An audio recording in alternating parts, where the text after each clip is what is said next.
Actually ये लीला स्थल भी है और ये धाम भी है। इसका नाम है उडुपी। और उडुपी कहाँ पे आता है? कर्नाटका में। वैसे तो धाम किसी भौतिक हिस्से का, भौतिक क्षेत्र का हिस्सा नहीं होता, परंतु फिर भी अगर कोई पूछे उडुपी है कहाँ इंडिया में, तो हमें पता होना चाहिए उडुपी है कर्नाटका में। तो दिल्ली के लोगों से पूछो आप उडुपी के बारे में क्या जानते हो, तो वो कहते हैं उडुपी कैफे, उडुपी, है ना, उडुपी में हमने खाया है डोसा, उडुपी कैफेज में हमने सांबर इडली वड़ा खाया है। इस प्रकार से लोग बस यही आंसर करते हैं। मगर इसके पीछे अगर आप देखोगे तो बहुत बहुत बड़ी हिस्ट्री है इसके पीछे भी।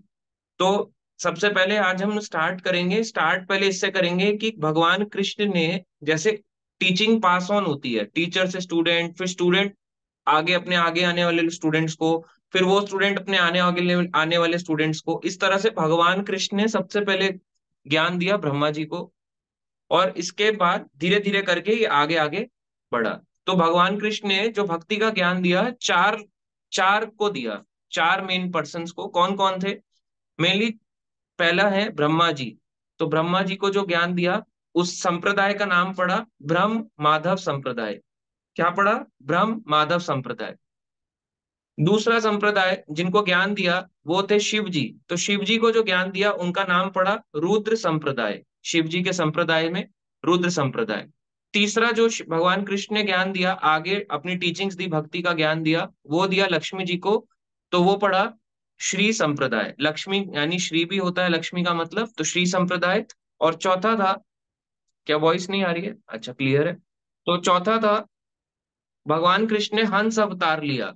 तो एक अवतार भी है भगवान कृष्ण का जिसे युग अवतार कहते हैं। युग अवतार में हंस अवतार लिया सतयुग में। ऐसा नहीं है कि हंस कोई साधारण प्राणी था, तो भगवान कृष्ण ने एक हंस का अवतार लेके चतुर कुमार, ब्रह्मा जी के, जिनको चतुष कुमार भी कहते हैं, चतुर कुमार भी कहते हैं, सनक, सनंदन, सनत, और सनक, सनंदन, सनातन, सनत, तो इन चार जो भाई हैं, जो ब्रह्मा जी के पुत्र थे, इनको भी ज्ञान दिया। क्या अवतार में दिया? हंस अवतार लेके। तो और इनका संप्रदाय का नाम पड़ा कुमार संप्रदाय। तो ये चार संप्रदाय भगवान कृष्ण ने स्थापित किए। अब ये चार संप्रदाय से आगे आगे ज्ञान किया। तो ये धीरे धीरे धीरे करके इस कलयुग में यहाँ पे इसमें इसको ऑथेंटिकेट करने वाले आचार्य भी आए कि इस प्रकार से इस संप्रदाय में ये टीचिंग्स हैं, इस संप्रदाय में ये टीचिंग्स हैं, इस संप्रदाय में मेनली इन टीचिंग्स को फोकस किया गया। ठीक है, तो अब सबसे पहले आता है कि अगर आप देखेंगे कि भगवान कृष्ण ने जो ब्रह्मा जी को ज्ञान दिया, हमारा संप्रदाय कौन सा है? तो हमारा संप्रदाय है, हम उसे कहते हैं ब्रह्म माधव गौड़िया। कोई आपसे पूछे आप इस्कॉन में कनेक्टेड हो, तो इस्कॉन में आपके संप्रदाय का नाम क्या है? जैसे हम एग्जाम्पल के लिए, आपसे कोई पूछे आप स्कूल में पढ़ते हो, बोलेगा हाँ मैं इस वाले स्कूल में हूँ, एबीसीडी पब्लिक स्कूल, या एबीसीडी सीनियर सेकेंडरी स्कूल, या एबीसीडी गवर्नमेंट स्कूल, इस तरह से बोलते हैं।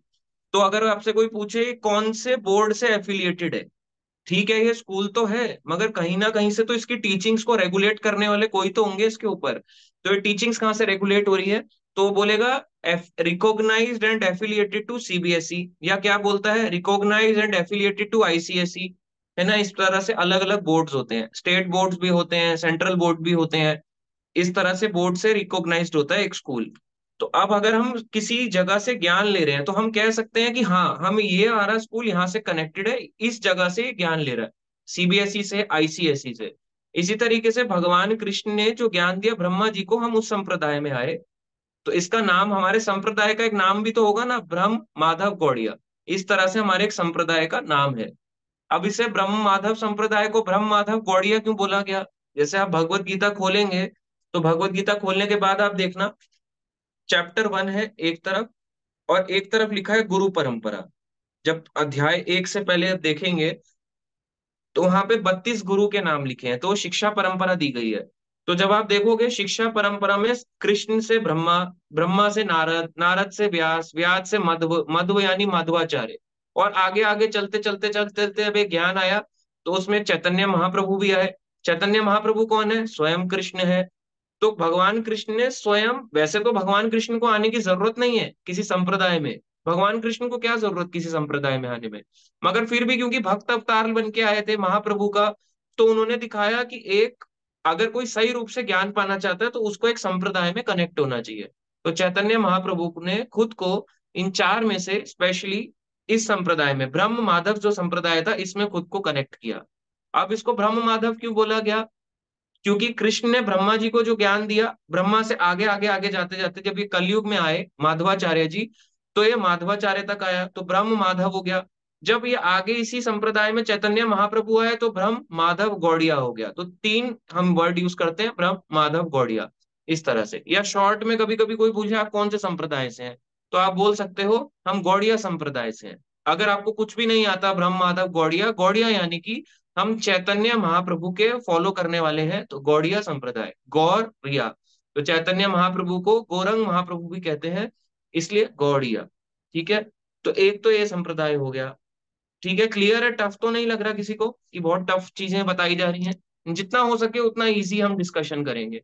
ये इसलिए करेंगे क्योंकि कई लोग पूछते हैं कि इस्कॉन में क्यों जुड़े हैं, या और भी तो इतनी सारी जगहें हैं, वहां से क्यों ना ज्ञान ले लें। ठीक है, आप सबको क्लियर है? टफ तो नहीं है किसी को? अगर टफ लगे तो मुझे बता दो, मैं दोबारा रिपीट कर दूंगा। तो दूसरा संप्रदाय आया, भगवान कृष्ण ने ज्ञान दिया शिव जी को। तो शिव जी को जो ज्ञान दिया, शिव जी को क्या कहते हैं? रुद्र भी कहते हैं। तो वो संप्रदाय का नाम पड़ा रुद्र संप्रदाय।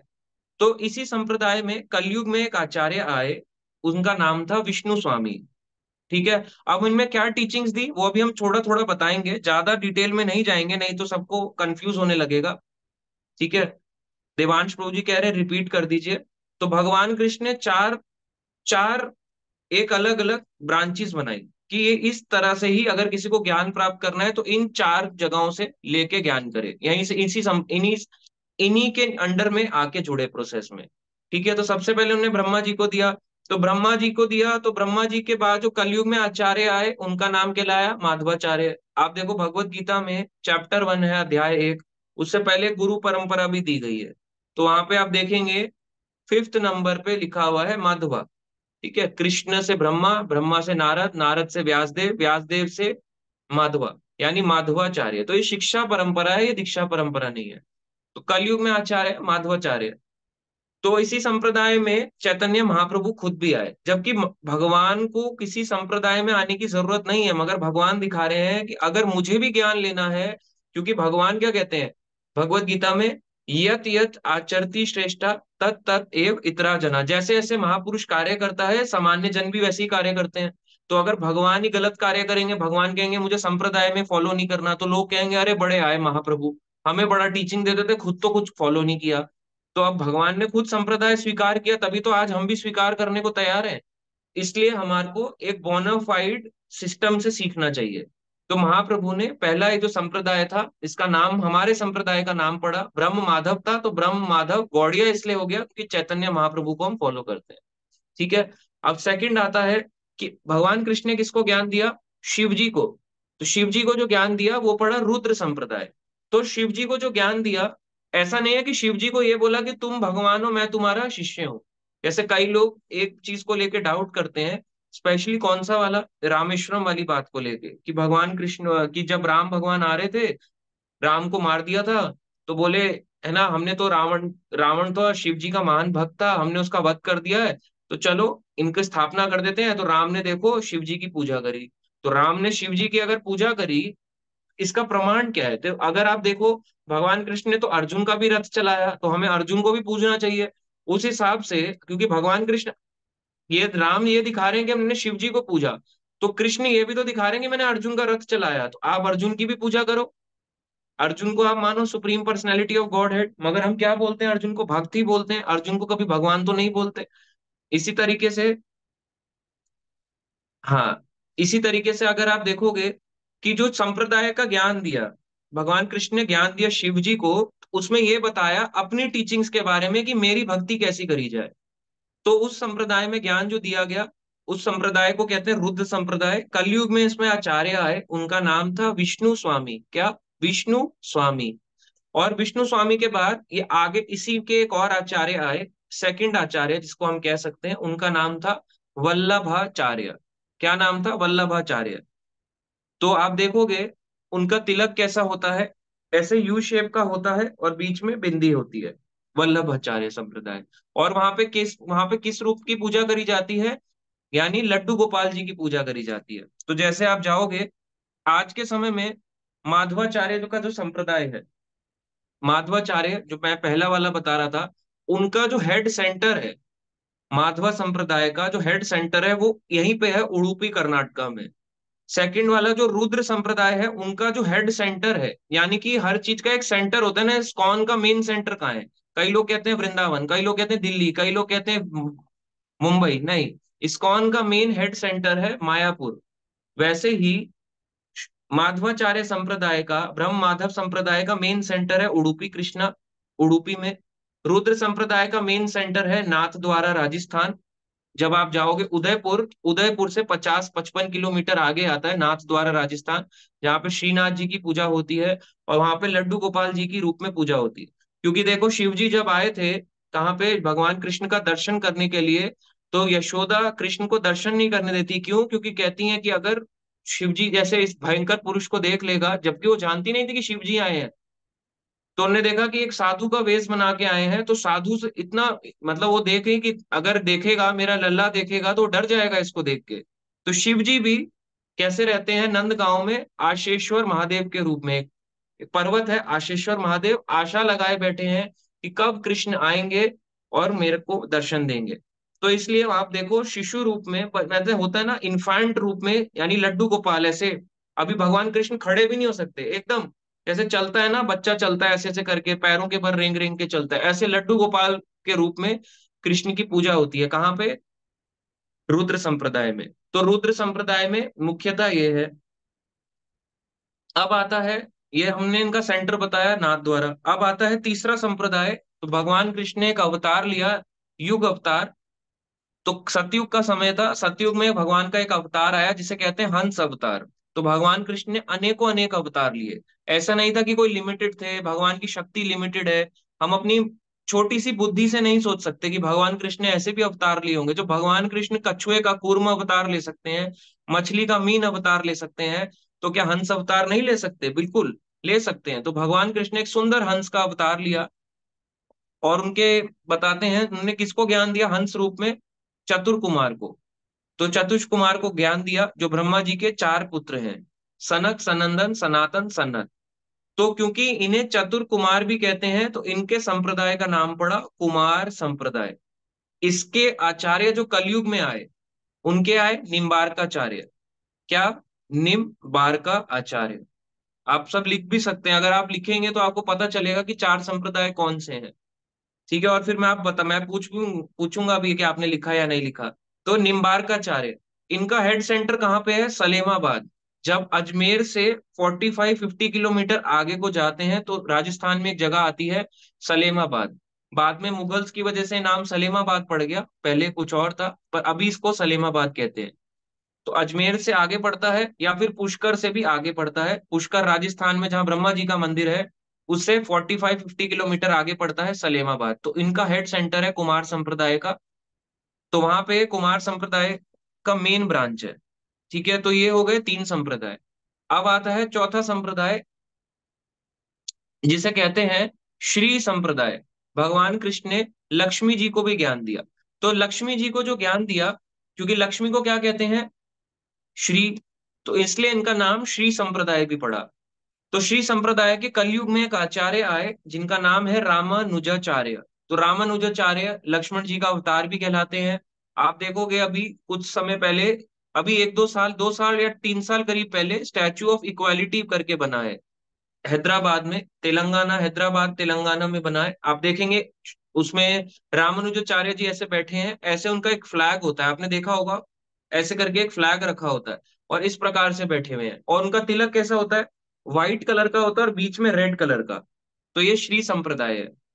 तो श्री संप्रदाय का मेन सेंटर कहाँ है? ये आता है श्रीरंगम। श्रीरंगम आता है तमिलनाडु में। तो इनका मेन सेंटर श्रीरंगम में कहलाता है।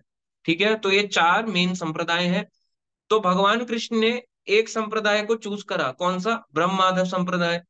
तो भगवान कृष्ण ने एक संप्रदाय को ये चूज करा, तो इसका मतलब तीन संप्रदाय को नेग्लेक्ट कर दिया क्या? ऐसा नहीं है। तो देखते हैं भगवान कृष्ण ने क्या किया।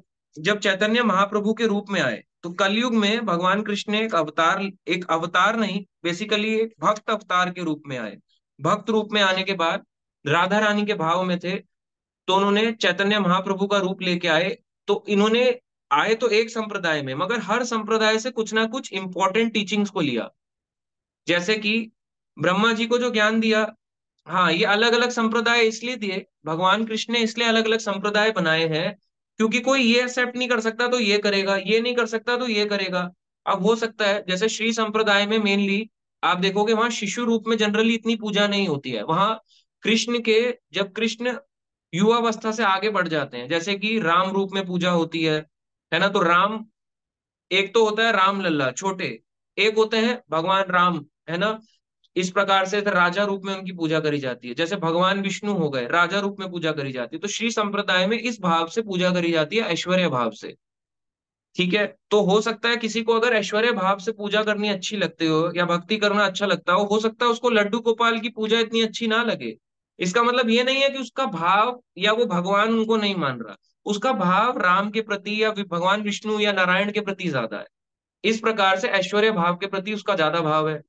ऐसी हो सकता है कि किसी को शिशु रूप में लड्डू गोपाल की रूप में पूजा अच्छी लगती हो, भक्ति अच्छी लगती हो, भगवान का रूप अच्छा लगता हो, मगर वो जब देखता है विष्णु रूप को तो उसका इतना भाव नहीं उत्पन्न हो पाता हो। ये जानता है कि ये विष्णु जो है ये कृष्ण का ही एक्सपेंशन है, सेपरेट नहीं है, मगर भाव कहाँ है, इधर को। इस तरह से अलग अलग भाव के अनुसार भक्तों के चार संप्रदाय भगवान ने स्थापित किए। तो अब आता है चैतन्य महाप्रभु का जो संप्रदाय था। इन चारों संप्रदायों में कहीं पे भी राधा रानी का ज्ञान इतना डिटेल में नहीं था, क्योंकि राधा रानी का जो ज्ञान है, ये अगर आप देखो केवल और केवल इसी संप्रदाय में ही आया। कौन से? चैतन्य महाप्रभु के। तो चैतन्य महाप्रभु ने क्या किया, हर संप्रदाय से दो दो इंपॉर्टेंट टीचिंग्स को लिया। तो उन्होंने माधवाचार्य की दो इंपॉर्टेंट टीचिंग्स को लिया, यानी कि ब्रह्म माधव संप्रदाय से दो इंपॉर्टेंट टीचिंग्स को लिया। कौन कौन सी? अद्वैत खंडन, यानी कि मायावाद खंडन, और श्री विग्रहों की नित्य सेवा। दो इंपॉर्टेंट टॉपिक्स को इन्होंने लिया।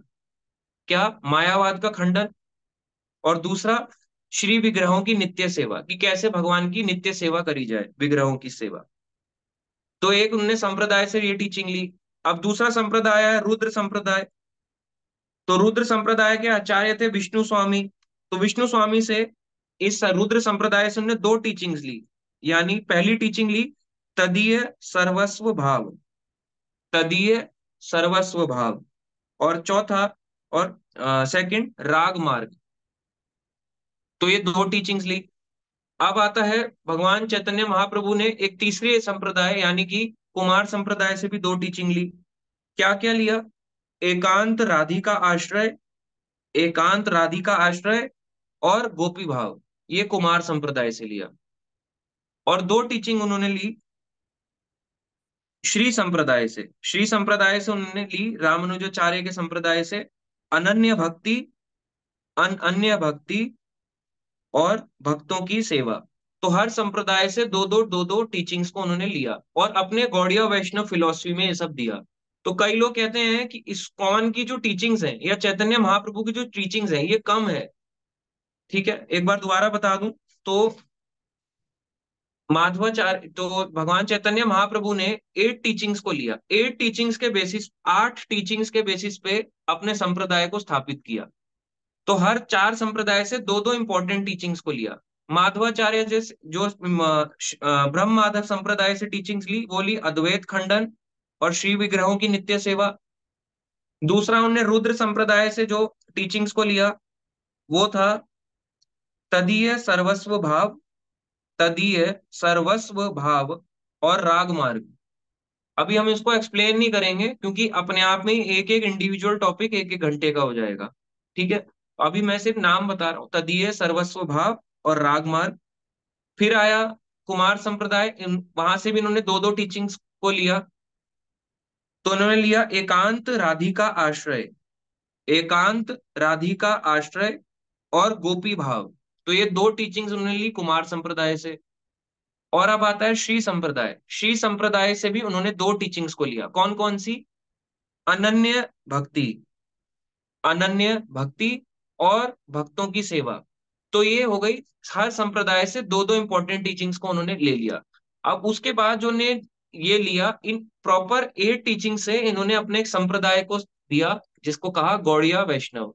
क्योंकि हम चैतन्य महाप्रभु यानी गौरंग महाप्रभु के फॉलोवर हैं, तो गौड़िया वैष्णव, इस तरह से। तो ये जो संप्रदाय है, इसमें केवल एक संप्रदाय का ज्ञान नहीं, दो का नहीं, तीन का नहीं, चारों संप्रदायों का ज्ञान है।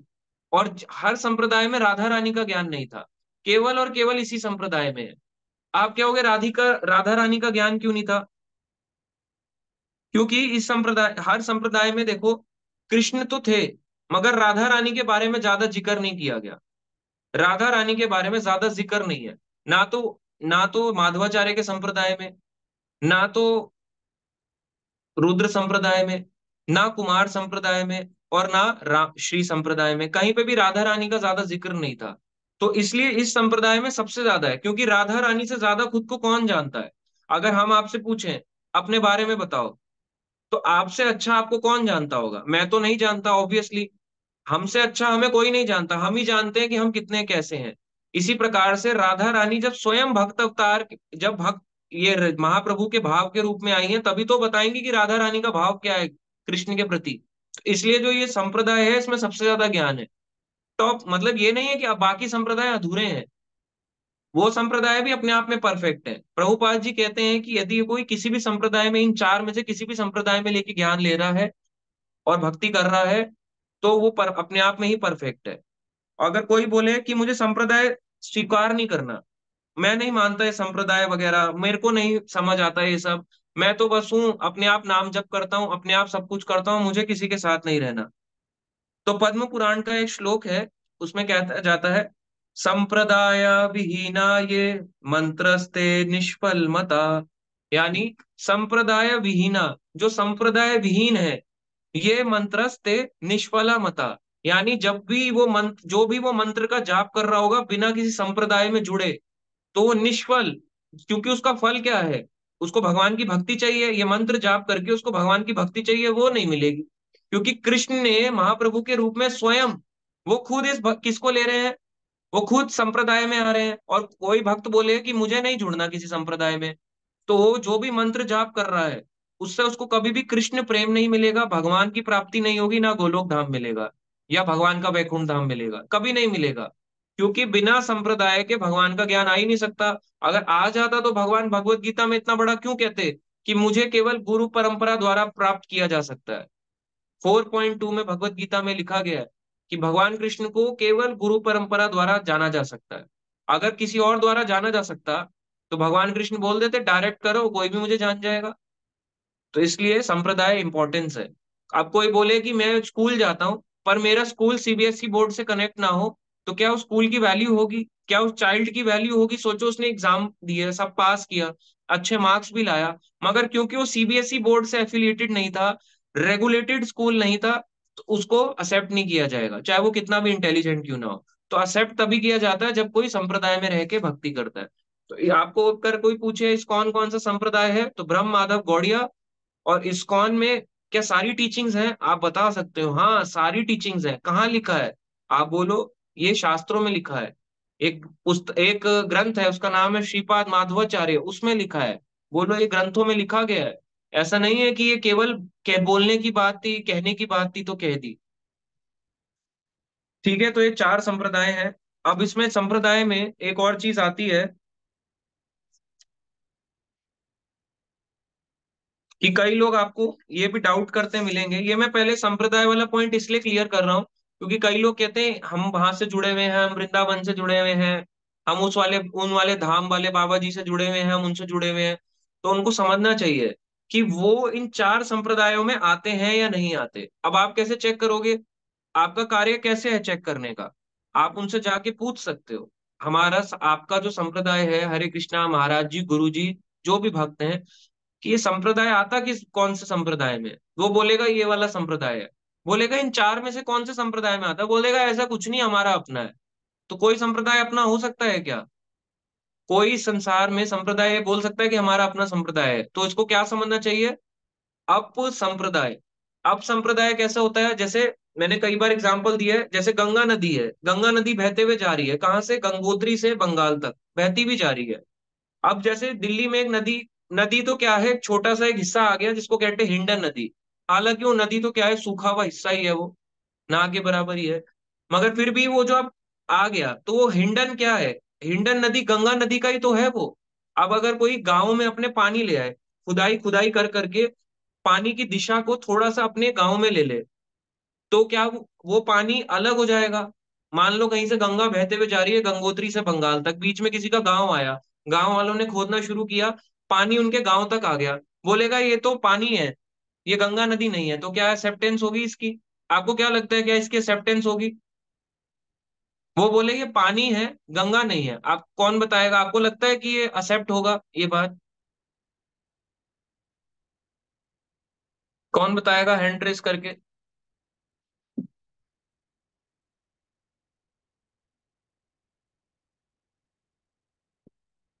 कोई भी भक्त नहीं, मतलब इसका मतलब वो मतलब वो क्या है फिर, मतलब वो सेपरेट है। अब व्रत सुंदर प्रभु जी, नहीं, वो गंगा ही माना जाएगा ना, गंगा का पानी है ना। पानी तो गंगा का ही है। ऐसा तो नहीं ना कि नहीं वो कोई और पानी का नाम कुछ और दे देंगे। वो तो नहीं एग्जाम्पल नहीं। के लिए एक नदी का नाम दे दिया गया, हिंडन नदी, मगर है तो वो गंगा ही अल्टीमेटली। Yes yes yes. हाँ जी, थैंक यू उसका प्रभु जी। प्योरिटी जो पानी साइड में भी हम लेके आएंगे तो उसका प्योरिटी, जो गंगा का जो प्योरिटी रहेगा वही प्योरिटी रहेगा। हम कुछ भी नाम दे दें, नाम से कुछ थोड़ी उसका गुण, गुण का मतलब दैट जो गुण है उसमें वो चेंज हो जाएगा। It will not change no. हाँ जी, थैंक यू दीपांकर रॉय प्रभु जी। हाँ प्रभु जी, और सही बोला बहुत सुंदर प्रभु जी। क्योंकि गंगा साइड में जो नदी आता है, गंगा से जो फ्लो आता है वही गंगा, गंगा की समतुल जल है, और गंगा का समतुल पवित्र माना जाएगा। हाँ, करेक्ट है बिल्कुल प्रभु जी, आपने भी करेक्ट बताया, थैंक यू। तो वही है एक्चुअली, कि कोई ऐसा नहीं है कि कोई सेपरेट आइडेंटिटी कहलाएगी, वो है तो गंगा ही कहलाएगा। इसी प्रकार से लोग अपने अपने संप्रदायों का नाम दे देते हैं कि हमारा संप्रदाय अलग है, ये इनसे अलग है, ये सब रॉन्ग फिलोसफीज है। ऐसा कुछ भी नहीं है। जो भी संप्रदाय होगा वो इन चार संप्रदाय के रहते हुए ही अंडर आना चाहिए। अगर वो नहीं आ रहा, तो इसका मतलब वो संप्रदाय विहीन है, और वो क्या है, अपसंप्रदाय। और अपसंप्रदाय से अगर कोई दीक्षा ले ले, या मंत्र जाप करे, या ज्ञान ले, तो उनका ज्ञान अधूरा रह जाएगा। अधूरा कैसे? जैसे मैंने बताया, एक स्कूल है, इंडिविजुअली रन कर रहा है, उस पर वो कहीं से भी एफिलिएटेड नहीं है, तो उस स्कूल की वैल्यू नहीं बचेगी। उसने, बच्चे ने पढ़ा, मार्क्स भी लाया, अच्छा स्कोर भी करा, टीचर ने भी पढ़ाया, बट क्योंकि वो एफिलिएटेड नहीं था, कनेक्टेड नहीं था, तो गवर्नमेंट क्या उस बच्चे को स्वीकार करेगी? नहीं करेगी। इसी तरीके से भगवान की सत्ता है। सोचो, कोई अगर संप्रदाय विहीन होके जप कर रहा है, भक्ति कर रहा है, फिर भी भगवान कृपावश उसको थोड़ी थोड़ी कृपा तो देंगे, मगर भगवान की प्राप्ति उसके नहीं मिलेगी, या उसको भगवान का प्रेम नहीं मिलेगा जिस वजह से वो कर रहा है इतनी भक्ति, क्योंकि भक्ति तो प्रेम का विषय है ना, तो उसे भगवान नहीं प्राप्त होंगे। तो इस तरह से बताया जाता है कि ये चार संप्रदायों में, जो पहला संप्रदाय हमने चर्चा करी, तो उसमें एक आचार्य आए जिनका नाम था माधवाचार्य। ये आए सन 1200 से लेके 1280 तक। जो अभी कलयुग चल रहा, भी चल रहा है 2024, अभी जो आप देखते हैं, वैसे तो 5000 साल कुछ बीत चुके हैं करीब, उससे ज्यादा, मगर अभी इंग्लिश कैलेंडर के अकॉर्डिंग चल रहा है 2024। और इसी इंग्लिश कैलेंडर के अकॉर्डिंगली, जब 1200 से 1280 ईसाई ईसवी पूर्व जिसे कहते हैं, है ना, तो आज से करीब करीब 1000 साल पहले, करीब करीब 1000 साल पहले एक आचार्य आए कलयुग में जिनका नाम था माधवाचार्य। तो माधवाचार्य जी को पवन पुत्र भी कहा जाता है, यानी इन्हें हनुमान जी का अवतार भी कहा जाता है, माधवाचार्य जी को। तो इनके लिए भगवान प्रकट हुए, क्यों हुए, इसके बारे में आज हम चर्चा करेंगे। तो एक कथा है, छोटी सी कथा है, कि कैसे ये उडुपी आए, भगवान कहाँ से आए। भगवान द्वारका से उडुपी आ गए, द्वारकाधीश भगवान उडुपी आ गए, और यही उडुपी यहाँ पे बाल रूप में इनकी पूजा करी जाती है। तो बताते हैं, एक आचार्य लिखते हैं कि देवकी ने भगवान कृष्ण की बाल लीलाओं को देखने की इच्छा प्रकट करते हुए एक बार उनसे कहा। तो देवकी भी चाहती थी, देवकी कहती है कि हमारा जो अधिक समय है वो कहाँ बीता है, कारागार में।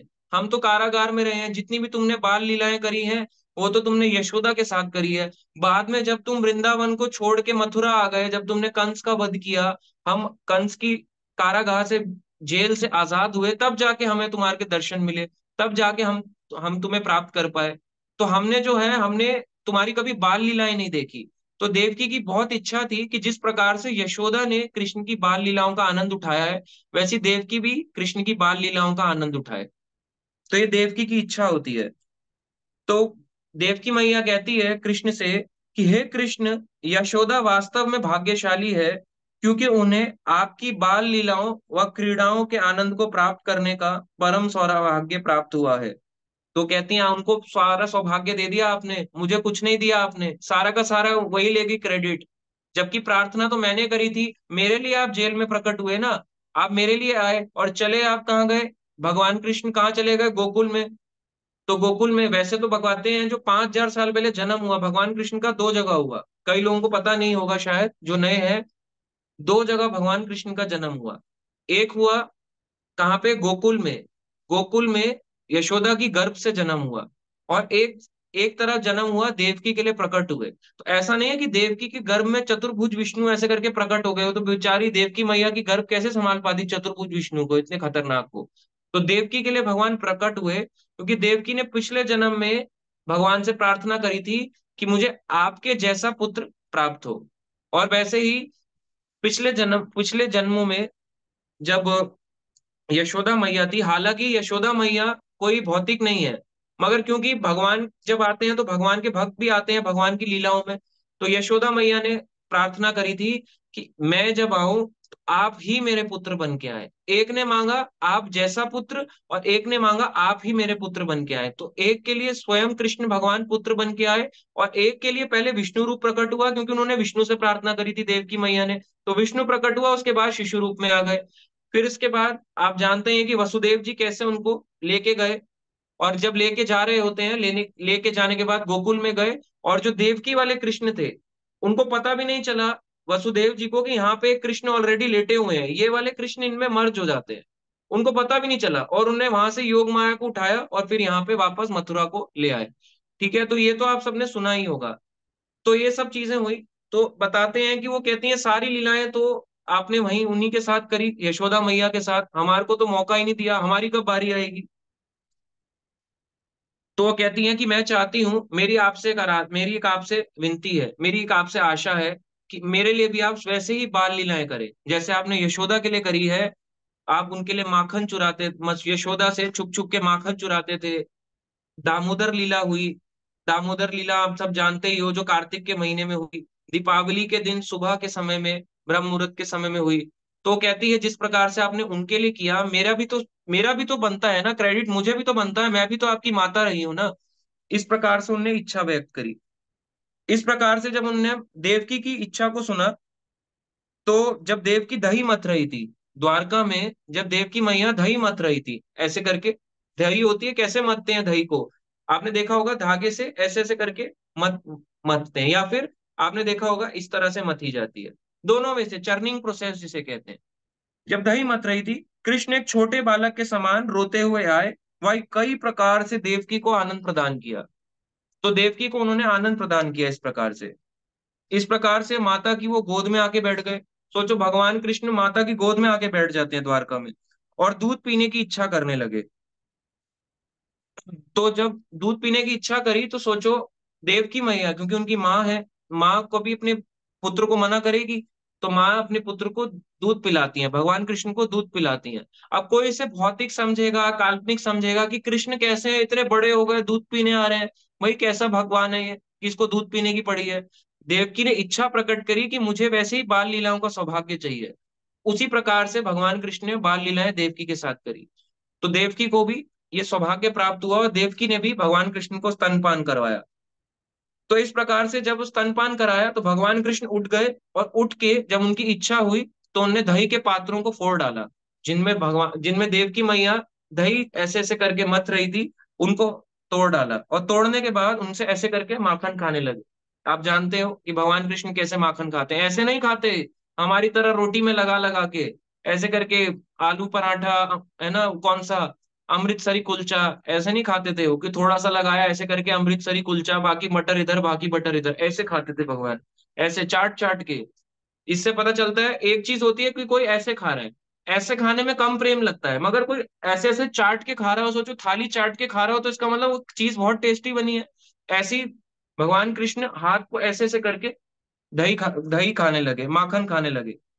तो कृष्ण का जो पूरा शरीर था वो गंदा हो गया दही माखन खाते खाते। जब ये गंदा हो गया, यानी कि पूरे दही, उसमें दही माखन लग गया, तो कृष्ण ने फिर अपनी माता के हाथ से रस्सी और मथनी को छीन लिया। फिर जब उनकी माता थी देव की, रस्सी को भी छीन लिया और मथनी को भी छीन लिया, दोनों को छीन लेते हैं। इस प्रकार की जब वो क्रीड़ाएं करते हैं तो वास्तविक अपने स्वरूप में आ गए। देव की इस लीला से मंत्र मुग्ध हो गई। जो देव की थी वो हैरान हो गई कि भगवान कृष्ण ने, अच्छा मेरे साथ द्वारकाधीश जो कि इतने बड़े भगवान थे, वो मेरे लिए शिशु रूप में बन के आए, एक बाल रूप में बन के आए, और बाल रूप में आके मुझे इस प्रकार से मेरे साथ भी वही लीलाएं करी।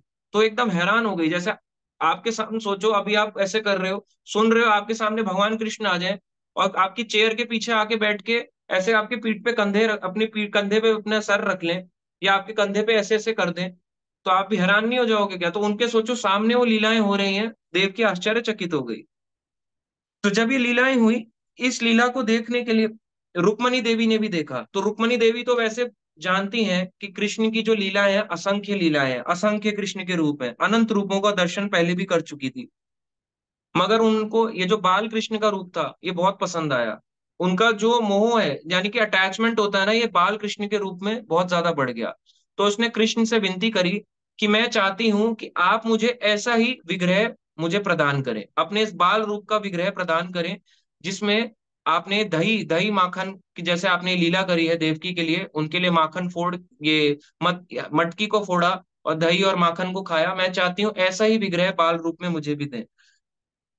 तो इस प्रकार से भगवान कृष्ण ने उन्हें अपने ही बाल स्वरूप का रुक्मणी देवी को एक विग्रह दिया। तो भगवान, अब जो रुक्मणी मैया थी, और रुक्मणी द्वापर युग में भगवान कृष्ण यानी द्वारकाधीश की भी सेवा करती थी, और वो जो विग्रह थे, छोटे विग्रह बाल रूप थे, उन बाल रूप की भी सेवा करती थी। तो वो बाल रूप कैसा था? एक हाथ में देखना उनके मथनी है। जब आप गूगल पे टाइप करना उडुपी कृष्णा, तो उनके एक हाथ में मथनी है और एक हाथ में रस्सी है। मैं आपको एक फोटो भी दिखाता हूँ, आई होप उससे आपको क्लियर होगा।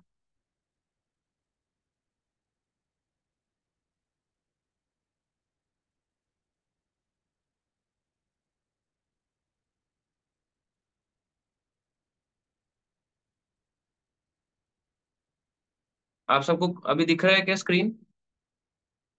अच्छा, अभी नहीं दिख रही, ठीक है। तो इसको हम बाद में मैं शेयर कर दूंगा भक्तों के साथ, क्योंकि अभी मैं फोन से हूँ। तो इसमें बताते हैं कि एक हाथ में उनने मथनी पकड़ी हुई है और एक हाथ में रस्सी पकड़ी हुई है। तो वही मथनी और वही वैसा ही विग्रह स्वरूप, सोचो, रुक्मणी मैया को भगवान कृष्ण ने प्रदान किया। तो दोनों की सेवा सेम रूप से करी कर दी। जब भगवान कृष्ण अपनी लीलाएं समाप्त करके वापस अपने धाम को चले जाते हैं, तो धाम को चले जाने के बाद वो जो विग्रह थे ये अर्जुन को प्रदान कर दिए गए। तो अर्जुन ने इन्हें रुक्मणी वन में, द्वारका में, द्वारका गुजरात जो आज के समय में स्थान है, वहां पे रुक्मणी वन में अर्जुन ने इनको प्राण प्रतिष्ठित कर दिया। आगे जाके जब अर्जुन भी भगवान की लीलाओं में चले जाते हैं, तो अब रुक्मणी वन में भगवान स्थापित है। अब कलयुग धीरे धीरे करके बढ़ता है, तो भगवान अपने भक्त के लिए, माधवाचार्य जी के लिए उडुपी से कर्नाटक आए। कैसे आए, इसके बारे में इसके बारे में बताया जाता है। तो कलयुग के प्रारंभ के समय ये जो विग्रह था ये गोपी चंदन में दबा था और पानी के जहाज में रख दिया गया। तो पानी का एक जहाज आ रहा था, तो पानी का जहाज जब आ रहा था तो वहां से गोपी चंदन लेते हुए आ रहा था। तो जब गोपी चंदन ये जहाज अपने साथ, क्योंकि जहाज में कई सारी सामान को डाल दिया जाता है, कई सारा सामान होता है ना, लोड हो जाता है, ये भी लोड कर दो, ये भी लोड कर दो। तो कुछ मिट्टी थी, उन्होंने उनको लोड कर दिया। तो जहाज वाले जो नाविक थे, उनको नहीं पता था कि ये मिट्टी गोपी चंदन है। गोपी चंदन क्या है? जो हम ये तिलक लगाते ना, ये गोपियों की चरण धूली है। भगवान कृष्ण यानी उडुपी कृष्ण जो वहां पे स्थापित हुए थे द्वारकाधीश में, बाल बाल कृष्ण के रूप में, रुक्मणी जी को बाद में अर्जुन ने उनको स्थापित किया रुक्मणी वन में। वो फिर अदृश्य हो जाते हैं और कहाँ दब जाते हैं? किसके अंदर दब जाते हैं? गोपी चंदन के अंदर, ये मिट्टी के अंदर दबे होते हैं। वो मिट्टी को लेके उनको लगता है पता नहीं क्या होगा, उस मिट्टी को लेके ये लेके आ रहे होते हैं जहाज में। तो भगवान की लीला देखो, भगवान कहाँ से आए? जहाज में आ रहे होते हैं। तो जब ये जहाज आ रहा होता है, पानी का जहाज, द्वारका से गोपी चंदन ला रहा था, तो जैसे ही ये मालपे के समीप, मालपे, यहाँ पे एक बीच भी आता है, मालपे बीच जिसे कहते हैं कर्नाटक में, आने पर जहाज तूफान में फंस गया। तो जब ये तूफान में फंस गया तो जहाज असुरक्षित था, उस समय जहाज जब तूफान होता है तो किसी भी समय गिर सकता है, पलट सकता है। तो जितने भी थे नाविक, यानी जितने भी जो उसमें यात्री थे, नाविक थे, जो चलाने वाले थे, वो चिल्लाने लगे, है ना, कोई है जो हमारी रक्षा कर सकता है, कोई है जो हमारी रक्षा कर सकता है, इस प्रकार से चिल्लाने लगे।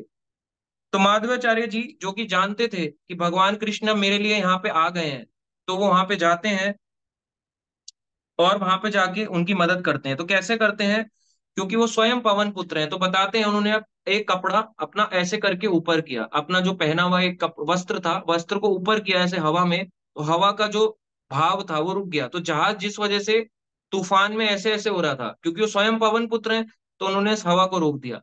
जब रोक दिया तो उन्होंने जहाज के नाविक से कहा कि वो जो बड़े जहाज में बड़ा सा गोपी चंदन का टुकड़ा है ना, मुझे वो चाहिए। नाविक कहते हैं, अरे आपने हमारी रक्षा करी है, आपने हमारी रक्षा करी है। इसका नाम था मालपे। मालपे एक जगह है, यहाँ पे मालपे बीच भी आता है, तो वहां पे बताया जाता है। तो उन्होंने बोला माधवाचार्य जी को कि आपने हमारी रक्षा करी है, ये क्या मांग रहे हो आप, मिट्टी का टुकड़ा? आपको तो कोई बड़ी चीज मांगनी चाहिए रक्षा करने पे, आप कह रहे हो कि मिट्टी का टुकड़ा दे दो। तो उन्होंने गोपी चंदन का बड़ा सा मिट्टी का टुकड़ा मांगा, इस प्रकार से उन्हें वो प्रदान कर दिया गया। तो वहां से माधवाचार्य जी ने उस मिट्टी को जब ऐसे से करके साफ किया, तो एक बाल कृष्ण के रूप को लेके आए। तो आप देखते हो, अभी हमने एक फोटो भी शेयर करी थी ग्रुप में आपको, कि ऐसे करके माधवाचार्य जी ने बाल रूप कृष्ण को पकड़ा हुआ है। तो वही बाल कृष्ण के रूप में माधवाचार्य जी के लिए भगवान द्वारकाधीश बाल रूप में आए। उसके बाद वो रुक्मणी देवी को दिए गए, फिर अर्जुन को, फिर उसके बाद वो गोपी चंदन में दब गए। फिर उसके बाद वो जहाज से यहाँ आए कर्नाटक में, फिर वो माधवाचार्य जी के लिए यहाँ आए और माधवाचार्य के गोदी में यहाँ पे इस प्रकार से गोद में आए। जबकि बताया जाता है कि कई उनके शिष्यों ने उसको उठाने का प्रयास भी किया। पहले उनके शिष्य आए ना माधवाचार्य की, हम कर देते हैं गुरु जी, आप क्या ये मिट्टी उठाएंगे, हम उठा देते हैं आपके लिए, तो हम उठाएंगे। सबने प्रयास लगाया, जय श्री राम ऐसे करके सबने प्रयास लगाया, नहीं उठे, है ना, सबने जोर लगाया, हरि बोल, बिल्कुल नहीं उठे भगवान। मगर माधवाचार्य जी ने जब उसको सिंपल ऐसे करके उठाया, मिट्टी को साफ किया, तो भगवान कृष्ण इस प्रकार से छोटे से बाल रूप में उनके हाथ में आ गए। तो इस प्रकार से बताया जाता है कि भगवान ये माधवाचार्य जी ने कलयुग के में जो आचार्य आए उनके लिए भगवान कृष्ण स्वयं ये प्रकट हुए।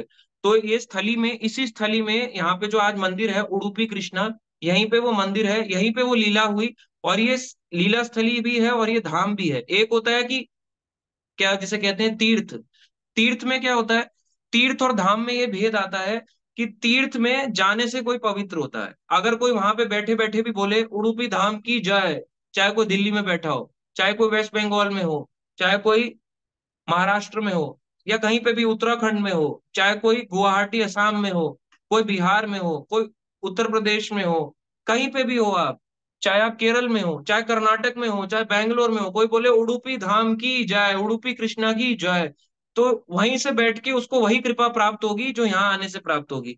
तो धाम जाने का विषय नहीं है, धाम में अगर आप नाम भी लोगे ना दूर से बैठे हुए तो भी कृपा प्राप्त होती है।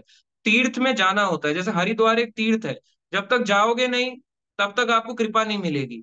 मगर धाम ऐसा है कि धाम का नाम लेने से भी व्यक्ति शुद्ध हो जाता है और उसकी कृपा को प्राप्त करता है, इतनी महिमा है। इस प्रकार से माधवाचार्य जी के लिए भगवान आए। तो भगवान भगवत गीता में भी कहते हैं एक श्लोक, परित्राणाय साधुनाम विनाशाय च दुष्कृताम। तो भगवान परित्राणाय साधुनाम, साधुओं का तारने के लिए आते हैं। जो भगवान के साधु भक्त इतने समय से भगवान का वेट कर रहे होते हैं, तो भगवान पहले अपने भक्तों के लिए आते हैं, फिर वो साथ साथ दुष्टों का भी विनाश कर देते हैं। मगर पहला पर्पस उनका कभी भी दुष्टों का विनाश करना नहीं होता। भगवान कभी भी, जैसे प्रहलाद थे, ऐसा नहीं था कि हिरण्यकश्यप को मारने आए थे भगवान नरसिंह, नहीं, मारना होता तो पहले ही मार देते। हिरण्यकश्यप के तो कहाँ थे, अब उनके हृदय में परमात्मा रूप में थे ना, परमात्मा अगर ऐसे भी हल्का सा भी इधर उधर लेफ्ट राइट हो जाएंगे खत्म हो जाएगा। हिरण्यकश्यप क्यों आ रहे हैं, प्रहलाद के लिए आ रहे हैं, तो भगवान अपने भक्तों के लिए आते हैं। तो इसी प्रकार से माधवाचार्य जी के लिए आए यहाँ पे। तो इस प्रकार से यहाँ पे कई अलग अलग कथाएं आती हैं। कई बार किसी किसी में आता है कि जहाज जो है वो पानी में डूब जाता है, तो पानी में पानी के अंदर जाते हैं माधवाचार्य जी और उडुपी कृष्णा को उस वहां से पानी के समुद्र से लेके आते हैं। यहाँ पे समुद्र भी है पास में, जिसे अरब सागर कहते हैं, जैसे उधर बे ऑफ बंगाल है, इधर अरेबियन सी है। यहाँ अंदर जाते हैं और यहाँ से समुद्र से लेके प्रकट होते हैं माधवाचार्य जी। तो यहाँ पे इस प्रकार से है। कृष्णा मठ जिसे कहते हैं, उडुपी कृष्णा टेम्पल। तो यहाँ पे अभी इसमें इतना ही डिस्कस करेंगे, है तो बहुत कुछ, मगर अगर हम और डिटेल में जाएंगे तो कई अलग अलग और भी कथाएं हैं सेम उडुपी कृष्णा की। ऐसा क्यों है, कई लोग कहते हैं इसमें अलग कथाएं हैं, इसमें अलग कथाएं हैं। ऐसा इसलिए होता है, तुलसीदास जी कहते हैं कल्प भेद हरि चरित सुहाए, नाना भांति मुनि संगाए। यानी कल्प भेद यानी ब्रह्मा जी के अलग अलग दिन में अलग अलग लीलाएं चल रही हैं। तो जो भी लीलाएं होती हैं हमेशा मर्ज करके सुनाई जाती हैं। एक लीला में आ रहा है कि मिट्टी में से निकाला, एक लीला में आ रहा है कि जहाज पानी में डूब गया तो वहां से लेके आए, पानी के अंदर से लेके आए। अलग अलग ऐसी दो तीन कथाएं हैं इसमें बताई गई हैं। तो अभी हम इतना ही करेंगे और अभी हम क्वेश्चन आंसर लेंगे। और भक्तों को अगर कोई डाउट हो कि उनको लगता है कि संप्रदाय विहीन होके भक्ति कर सकते हैं तो वो पूछ सकते हैं क्या। कई लोग कहते हैं मुझे, कई एक ही रोज बात पूछते हैं कि हम, दो तीन भक्तों ने पूछा, मैं नाम नहीं लूंगा, कि मैं जो हूं ना, मेरे को ये इस्कॉन वगैरह की फिलॉसफी से कोई मतलब ही नहीं है, मैं तो ऐसे ही खुश था, मैं तो इस्कॉन में आना नहीं चाहता, जब मुझे पता चला इस्कॉन में आते हैं तो मेरी जिंदगी बर्बाद हो गई। वो लोग ऐसा कहते हैं जबकि ऐसा है नहीं, इतने सारे भक्त हैं उनकी जिंदगी कहाँ बर्बाद है, सबकी आबाद है। वो कहते हैं कि मेरी जिंदगी ना खराब हो जाती है, जब मैं यहाँ आया मुझे पता था, यहाँ आके बोलते चाय छोड़ो कॉफी छोड़ो, यहाँ के इतने सारे नियम है। भाई आप ऐसे संप्रदाय में जुड़े हो जहाँ पे चारों संप्रदाय की टीचिंग्स को मर्ज करके यहाँ पे दिया जा रहा है। आसान तो नहीं होगा इसको फॉलो करना, मार्ग इतना टफ है तो। और अगर भक्तों के साथ रहोगे तो भक्तों को देखोगे तो आपको मार्ग भी इजी लगेगा। तो ये उडुपी कृष्णा से हमें सीखना चाहिए कि भगवान भक्तों के लिए आते हैं, यदि आप भक्ति करोगे सही रूप से तो हमारे लिए भी भगवान हमारे को दर्शन दे सकते हैं। कई प्रकार, जैसे प्रभुपाद जी को भी दिया भगवान ने। भगवान देखो, प्रभुपाद जी को 2 बार हार्ट अटैक आया। कोई साधारण बात नहीं है, अगर सोचो कोई जहाज में जा रहा हो, ठंड हो, इतनी भयंकर ठंड, उसको पता भी ना हो, अभी यहाँ पे हम आए, दिल्ली में गर्म ठंड है, थोड़ा यहाँ पे गर्मी है, अभी हम यहाँ पे आए तो हम यहाँ पे आ रहे हैं तो हमें यहीं पे आके सर फटने लगता है थोड़े से मौसम बदलने में भी। सोचो कोई इंडिया की नॉर्मल एक मौसम था, 10 डिग्री 15 डिग्री का मौसम, वहां से जा रहा है सीधा -5 डिग्री में, सीधा बर्फीले मौसम में जा रहा है। और वहां पे कैसे जा रहे हैं, ऐसा नहीं कि तूफ, और शिप में, कार्गो शिप में जा रहे हैं, 2 बार अटैक आए तो भी भगवान कृष्ण ने आके दर्शन दिए। और भगवान कृष्ण उनके सर पे ऐसे हाथ रखे हुए हैं। तो भगवान भक्तों के लिए आते हैं और भक्तों की रक्षा भी करते हैं। तो भक्त चाहता नहीं कि भगवान ने कुछ दे, मगर भगवान कृष्ण आते हैं तो हमें विश्वास रखना चाहिए। जैसे प्रभुपाद जी के लिए आए वैसे हमें भी दर्शन दे सकते हैं भगवान, पर विश्वास फेथ होना चाहिए। भगवान विदाउट पहला ही है, भक्ति का पहला ही सीढ़ी है आदो श्रद्धा। आपकी श्रद्धा फेथ नहीं होगा भगवान के प्रति, आप कहीं भी जुड़ जाओ, आप संप्रदाय चाहे विहीन होके करोगे करोगे बिना, विदाउट फेथ वहां पे भी कुछ काम नहीं आने वाला। मायावादियों का भी बहुत फेथ होता है। तो अभी हम बताएंगे कि कैसे मायावाद का खंडन किया। इसी हफ्ते में संडे के दिन में है शायद, या मंडे को है, तो माधवाचार्य जी का अपीयरेंस डे भी है, डिसअपीयरेंस डे भी है, यानी जिस दिन उनका तिरोभाव दिवस जिसे कहा जाता है, उनके बारे में भी हम चर्चा करेंगे, माधवाचार्य की लाइफ के बारे में कि कैसे माधवाचार्य जी के लिए भगवान आए, इसको और डिस्कस करेंगे। माधवाचार्य जी की लाइफ हिस्ट्री बताएंगे, कैसे कैसे माधवाचार्य जी ने प्रचार किया, कैसे इस सिद्धांत को दिया, अद्वैतवाद का खंडन करा उन्होंने, मायावाद का। तो ये सब हम डिस्कस करेंगे। तो अभी हम उडुपी कृष्णा का छोटा सा हमने टॉपिक लिया है और हमने 4 संप्रदाय के बारे में बताया। ठीक है, हाँ 18 फेब को है डिसअपीयरेंस डे माधवाचार्य का, तो वो हम एक बारी वो भी डिस्कस करेंगे। ठीक है, और अभी क्वेश्चन आंसर है तो वो हम लेते हैं। सबसे पहला है वैशाली माने माता जी, फिर बबीता माता जी का। हरे कृष्णा प्रभु जी, मैं आया हूँ आज क्लास में। हाँ जी, हरे कृष्णा प्रभु जी। हम देख रहे थे तो बहुत अच्छी लगी आज की क्लास प्रभु जी। आपने इतना यात्रा में जाके भी क्लास ली, बहुत बढ़िया लगा। नहीं, यात्रा में करना क्या है, मैं तो भक्तों के साथ ही जाता हूँ, आपको पता ही है।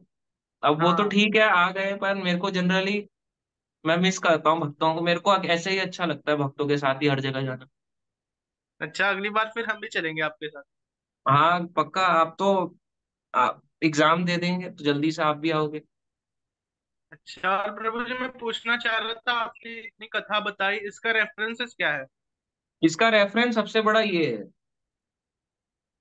इस्कॉन का बुक अच्छा। है श्रीपाद माधवाचार्य बाय सर्व साक्षी प्रभु जी।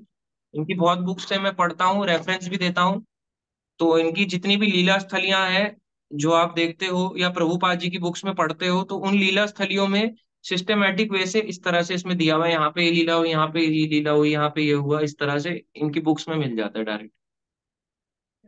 अच्छा प्रभु जी। और मैं पूछना चाह रहा था, आपको पता है कल वो माला के साथ क्या हुआ? तो क्या आज उसी को यूज कर लूं? मैंने ज्वाइन किया था उसे। कर सकते हो यूज पुरानी माला को भी। अगर लगता है बदलनी है तो पुरानी वाली को किसी को दे सकते हो, नदी में बहा सकते हो, नहीं तो रखे रहने दे सकते हो और नई वाली यूज कर सकते हो। अच्छा, मैंने उसको गांठ मार के ठीक कर दिया बस। बस ठीक है, ऐसे भी कर सकते हैं। ठीक है, मैं आज उसको यूज कर लूंगा, कल जाते वक्त ले आऊंगा। ठीक है प्रभु जी। और प्रभु जी, आप महाराष्ट्र से ही गए होंगे ना कर्नाटक में? नहीं मैं महाराष्ट्र, हाँ तो उतर थोड़ा जाएंगे वहां पे। अब ऐसा तो दिल्ली से कोई आगरा जा रहा है तो आगरा के बीच में कितनी सारी जगहें आ जाती हैं, वृंदावन आ जाता है, मथुरा आ जाता है, तो उतर थोड़ा ना जाएगा। हाँ जी प्रभु जी। ठीक है, आप आना एक बार हमारे यहाँ। जरूर प्रभु जी, जरूर पक्का आएंगे, बोला है तो आएंगे पक्का, भक्तों को लेके आएंगे। और वो भी पंढारपुर भूवैकुंठ में, वो भी धाम है पंढारपुर भी। हाँ प्रभु जी। बिल्कुल आएंगे, रुक्मणी विट्ठल जी के दर्शन करने के लिए जरूर आएंगे। जरूर आना और प्रभु अगली जी, बार जरूर। आएंगे तो उडुपी में भक्तों को लेके आएंगे, अगली बार साउथ इंडिया में भक्तों को लेके चलेंगे, श्रीरंगम में, यानी कि तमिलनाडु साइड, वहां पे भी लेके चलेंगे भक्तों को। और ठीक है प्रभु पंढारपुर, जी, हरे पहले कृष्णा। पंढारपुर फिर श्रीरंगम। ठीक है प्रभु जी, ऑलवेज वेलकम। हम तो अभी से प्लानिंग में लगे हैं। ठीक है प्रभु जी, ठीक है, हरे हरे कृष्ण। कृष्ण।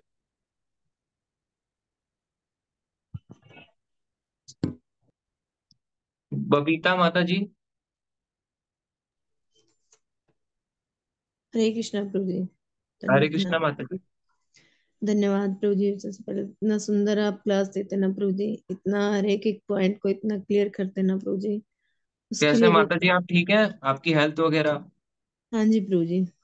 अच्छा। क्षमा करें प्रभु जी, मैं सबसे पहले तो कि प्रभु जी ना, इतनी सारी क्लासेस ना हमारी भी ना होती है हमारे जो सेंटर से, तो हम सभी क्लासेस ना ज्वाइन नहीं कर पाते हैं, उसके लिए तो प्रभु जी क्षमा चाहेंगे कोई प्रभु बात जी। नहीं, कोई बात नहीं माता जी।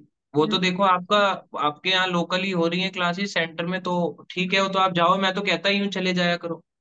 नहीं प्रभु जी। और न प्रभु जी, मेरा प्रश्न ये था, जैसे अभी आपने बताया ना कि 4 कुमारों को भगवान ने जो दिया, ज्ञान दिया, तो उस समय हाँ। हंस अवतार लिया प्रभु भगवान ने। तो हाँ जी। प्रभु जी, हंस अवतार भगवान ने लिया तो किस पर्पस से हंस अवतार लिया था भगवान ने?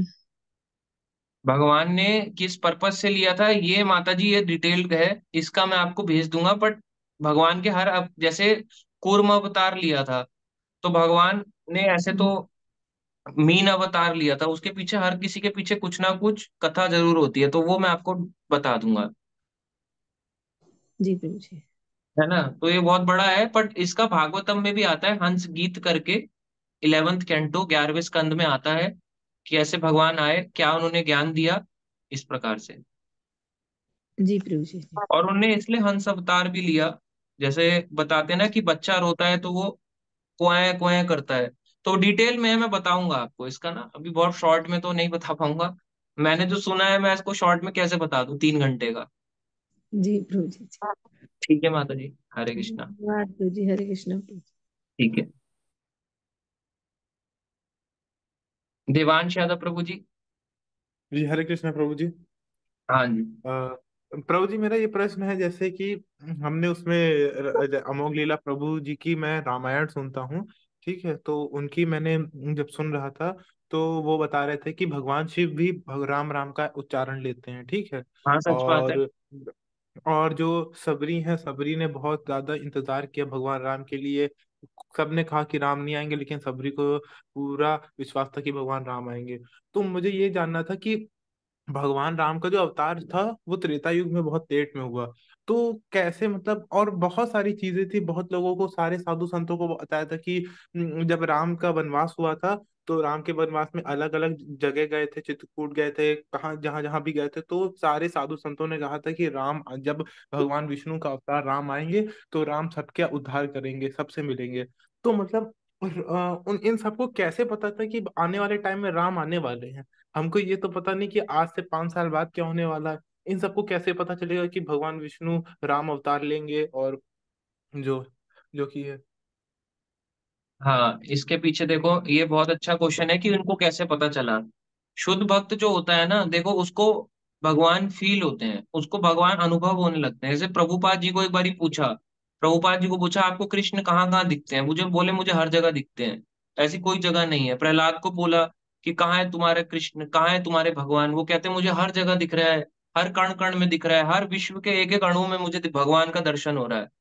तो उनको भगवान स्वयं ये दर्शन करवाते हैं। तो जो उस स्तर पे होता है शुद्ध भक्ति पे, तो ये चाहता नहीं कि भगवान जबरदस्ती मुझे दिखाएं, मगर भगवान उसको अपने आप अपना रूप प्रकट कर देते हैं। तो ये इस जी प्रकार से उनको पहले से ही पता था कि भगवान राम आएंगे, एक संकेत भी मिलता है, ऐसा नहीं है कि उनके लिए एक लेटर लिख के भेजा या कुछ पोस्ट कार्ड ईमेल भेजा व्हाट्सएप भेजा। तो शुद्ध भक्तों को एक संकेत हमेशा से ही पहले से ही पता होता है कि ये होने वाला है। नहीं तो बोल कैसे रहा है, कोई भी भक्त बोल कैसे रहा है कि ये होने वाला है। प्रभुपाद जी को सोचो पहले से कैसे पता था ये चीज, उनको पहले से ही पता था कि मतलब पहले पहले ही भविष्यवाणी थी कि वो 108 मंदिर बनाएंगे। और उनको पहले से ये भी पता था कि कैसे कैसे कहाँ कहाँ बनेंगे मंदिर। और जैसे दिल्ली का उनको मंदिर पता था, दिल्ली में पहले मंदिर जो था वो तिहाड़ जेल की लैंड पे बन रहा था। प्रभुपाद जी ने मना कर दिया कि यहाँ पे लैंड मत लो, इसको वहां पे लो, ईस्ट ऑफ कैलाश की तरफ लो आप लैंड को, यहाँ मत लो, आने वाले समय में यहाँ मंदिर टिक नहीं पाएगा। तो इसका मतलब उनको भगवान ये आगे बता रहे हैं ना, एक एक करके गाइड कर रहे हैं। जी। जैसे तो नॉर्मली प्रभु होता है ना, किसी को गाइड करते हैं वो पता नहीं चलेगा आपको, मगर शुद्ध भक्तों को नॉर्मली भगवान जैसे फेस टू फेस होता है ना, हमें दिखाई नहीं देते। दो व्यक्ति बात करते हुए, जैसे आपके सामने मान लो दो देवता हैं, इंद्र और चंद्र आपके सामने खड़े होकर बात कर रहे हैं, आपको दिखाई देगा इंद्र और चंद्रदेव क्या बात कर रहे हैं। वैसे ही भगवान और उनका शुद्ध भक्त का जो कनेक्शन है वो दिखाई नहीं देगा। जब सोचो हमें देवी देवताओं का दिखाई नहीं दे रहा, भूत प्रेतों का दिखाई नहीं दे रहा, चींटियों का दिखाई नहीं दे रहा, कोरोना वायरस का दिखाई नहीं दे रहा, तो भगवान और शुद्ध भक्त का जो बीच में कनेक्शन चल रहा है वो कैसे दिखाई देगा। और वैसे भी जो जी शुद्ध भक्त होता है, भगवान उनके दिव्य ज्ञान जो होता है उनके हृदय में प्रकाशित कर देते हैं कि नेक्स्ट क्या होने वाला है, नेक्स्ट मेरी लीलाएं कहाँ होने वाली हैं, कब मैं आने वाला हूँ, पहले से ही सब संकेत भगवान उनको प्रकाशित करके रखते हैं। तो प्रभु जी, जो हरि के भक्त होते हैं, तो क्या भगवान विष्णु स्वयं अपने भक्तों को बताते हैं क्या कि मैं राम अवतार लूंगा और मैं आने वाला हूँ तुम्हारा उद्धार करूंगा? पिछले जो उनके जन्म होते हैं ये तो बोला ही होता है।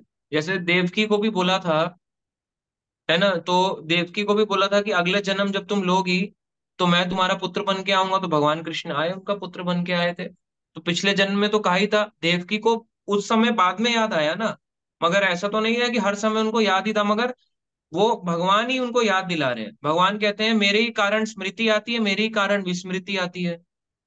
जी ये भगवत गीता में कह रहे हैं भगवान। जी। तो भगवान किसी न किसी तरह इंडिकेशन देते हैं कि मैं आने वाला हूँ इस रूप हाँ, में, हंड्रेड इस। परसेंट जी। ठीक है प्रभु जी, हरे कृष्ण। हरे कृष्णा।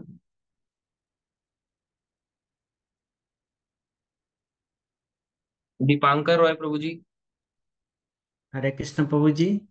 हाँ, हरे हरे कृष्ण कृष्णा। प्रभु जी। प्रभु जी, आपसे मिलने से पहले जो अमुक लीला प्रभु है जी, अमुक लीला प्रभु और भक्ति चारों समय का मैं एक बहुत बड़ा भक्त रहा हूँ, अभी भी रहा हूँ। मेरा मैं जो सुना था अमुक लीला प्रभु के एक ये लेक्चर से, क्योंकि यशोदा माँ जो है वो कौशल्या थे द्वापर युग में, और देवकी जो थे वो कैकेयी थी।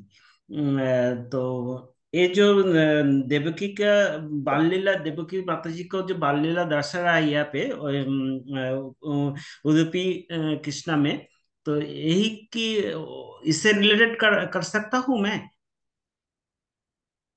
नहीं, आप क्या कह रहे हैं कि वो राम राम राम के समय जो लीला हुई थी उससे रिलेट कर सकते हैं या नहीं? हाँ, राम जो हाँ, वनवास में कर गए सकते थे हैं। 14 इयर्स, तो 14 इयर्स कारागार में थे कौशल कैकेयी, क्योंकि देवकी देवकी बिल्कुल कर सकते हैं। कौशल कर कारागार में थी। और जसोदा माँ उसको कौशल्या जो है वो उसको पालन किया। वो जसोदा है जो राम को राम का माता थी। उसका 14 वर्ष वर्ष के लिए वनवास में जाना पड़ा कैकेयी के लिए। तो वही हाँ बाद में कि देवकी होकर बाल लीला दर्शाया था उडुपी कृष्णा में। हाँ। नहीं, वही आप पूछ रहे हैं कि वही थी क्या देव की मैया जो उन्होंने उस हाँ समय हाँ हाँ उस समय जो राम की लीला में थी। हाँ हाँ हाँ। यहाँ तो प्रभु जी बिल्कुल इसको आप ले सकते हैं, इस रेफरेंस में इसको ले सकते हैं ऐसे। मगर अलग अलग कल्पों की अलग अलग कथाएं हैं। जो भी कथा होती है, जरूरी नहीं है कि हम जिस प्रेजेंट टाइम में जी रहे हैं इसी कल्प की कथा है। ब्रह्मा जी की इसी दिन की कथाएं नहीं है, और किसी दिन दिन की भी हो सकती हैं, अलग दिनों की भी कथाएं हो सकती हैं। पर वो इस तरह से सुनाई जाती हैं, अलग अलग वे से मर्ज करके। मेन हम्म, उद्देश्य ये होता है कि हमें ये तो जानना है कि इनका पूर्व पिछला जन्म क्या था, इनका पूर्व जन्म क्या था, अगला जन्म इनका क्या हुआ, ये तो है। मगर मेन चीज उसमें से सबसे समझने वाली बात यह है कि भगवान ने इस कथा से क्या सिखाया, इस लीला से क्या सिखाया। सिखाया। ओके। वो सबसे और इम्पोर्टेंट। चैतन्य, रुद्र, कुमार और श्री, ये जो चार भाग है, और चार भाग है। ऐसे गौड़ीय वैष्णव का जो यह गौड़ीय वैष्णव तो एक्चुअली इस्कन का जो है गौड़ीय वैष्णव भी है। गौड़ीय वैष्णव सिवा तो और कहीं नहीं है। गौड़ीय वैष्णव भी है जो इस्कन का जो हम लोग का जो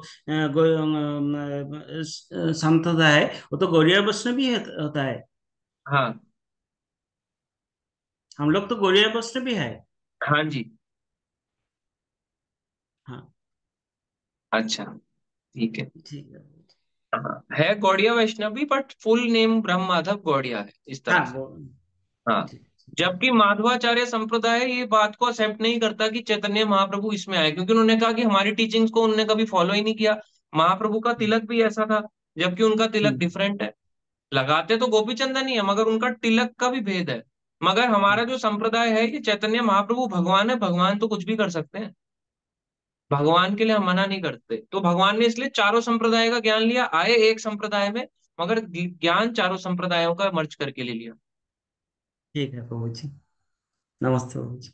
हरे कृष्णा। हरे कृष्ण प्रभु जी। अभिमन्यु शेखावत प्रभु जी। हरे कृष्णा प्रभु जी, धन्यवाद, प्रणाम। हरे प्रभु कृष्णा जी, प्रभु। आज की क्लास बहुत आज की क्लास बहुत अच्छी लगी प्रभु जी। प्रभु जी, मेरा एक क्वेश्चन था, जैसे मान लो कि ये चार संप्रदाय के, अगर मान लो कि ये लोग तिलक ना लगाए और ये करते पहले, तो हम इसको पहचानेंगे कैसे कौन से संप्रदाय से? प्रभु जी, वो तो फिर पहचान ही नहीं सकते, तिलक से ही तो पता चलता है कि नहीं किसी का, नहीं करेंगे। किसी का तिलक से ही तो पता चलता है कि कौन से संप्रदाय से है। अगर उसने ऐसा तिलक लगाया है, तो इसका मतलब या तो कर्मकांडी है या मायावादी है। तिलक से ही वो आप चार भेद कर संप्रदाय सकते से हो। पूछना। हाँ, तो वही ना, अब चार संप्रदाय में से भी अब किसने तिलक ही नहीं लगाया हुआ, तो वो तो फिर क्या कर क्या रहा है, उसका तो फिर हम बता ही नहीं सकते, ऐसे कैसे प्रिडिक्ट करेंगे कहाँ से जुड़ा हुआ। प्रभु जी, जैसे मान लो कि किसी से ऑफिस में अलाउ नहीं, अलाउ नहीं है अगर, हाँ, लड़की किसी के पहनता ऑफिस हो में, तो उसके लिए। तो हमने आइडेंटिफाई क्यों करना है? हमने क्या करना है आइडेंटिफाई करके कि ये जा रहे हैं, अच्छा आप उस संप्रदाय के हैं। अच्छा प्रभु जी, मेरा ये दूसरा क्वेश्चन था कि जैसे मान लो कि उडुपी में जो भगवान श्री कृष्ण है, इन्होंने डंडा हाथ में ले रखा है, तो उसके हाँ, पीछे क्या वो है? डंडा नहीं, मथनी है, मथनी है, वो डंडा नहीं है। क्योंकि मटकी थोड़ी ना, मथनी है और रस्सी है, उससे ऐसे करके वो निकालते हैं ना, माखन निकालते हैं, इसलिए। जी जी। वही देव की मैया की मथनी और रस्सी को ले रखा है हाथ में, इसलिए उडुपी कृष्ण ऐसे करके खड़े हुए हैं, उनके जो विग्रह है बाल रूप में। जी। तो क्या, अगर मैंने जो अभी जो फोटो डाली है, तो उसमें से मतलब ओरिजिनल फोटो कौन सी है जो मैंने अभी डाला है? तीन फोटो डाली, कौन सी फोटो डाली है? तीन फोटो डाली थी मैंने अभी। वही आप बता रहे थे कि मैं आपको फोटो दिखाऊंगा। अच्छा, हाँ, मैंने अभी डाली थी ना क्लास की एक फोटो, जिसमें माधवाचार्य जी ने ऐसे गोदी में ले रखा है बाल रूप, कृष्ण के बाल रूप को। हाँ, वही है अच्छा उडुपी कृष्णा। जी। उडुपी कृष्णा की कई और भी कथाएं हैं, पर हमने उसको लिया नहीं। एक में आता है कि दो विग्रह उनको मिले, एक मिले और एक मिले उनको कृष्ण, भगवान कृष्ण के। इस प्रकार से उन्होंने दो अलग अलग अलग दो विग्रहों की स्थापना करी, पर उस पे अभी हम जा नहीं रहे। तो अलग अलग बहुत सारी कथाएं हो जाएंगी, अभी एक बेसिक की है कि उडुपी कृष्णा है क्या और संप्रदाय है क्या। ठीक। ठीक है, हरे कृष्ण।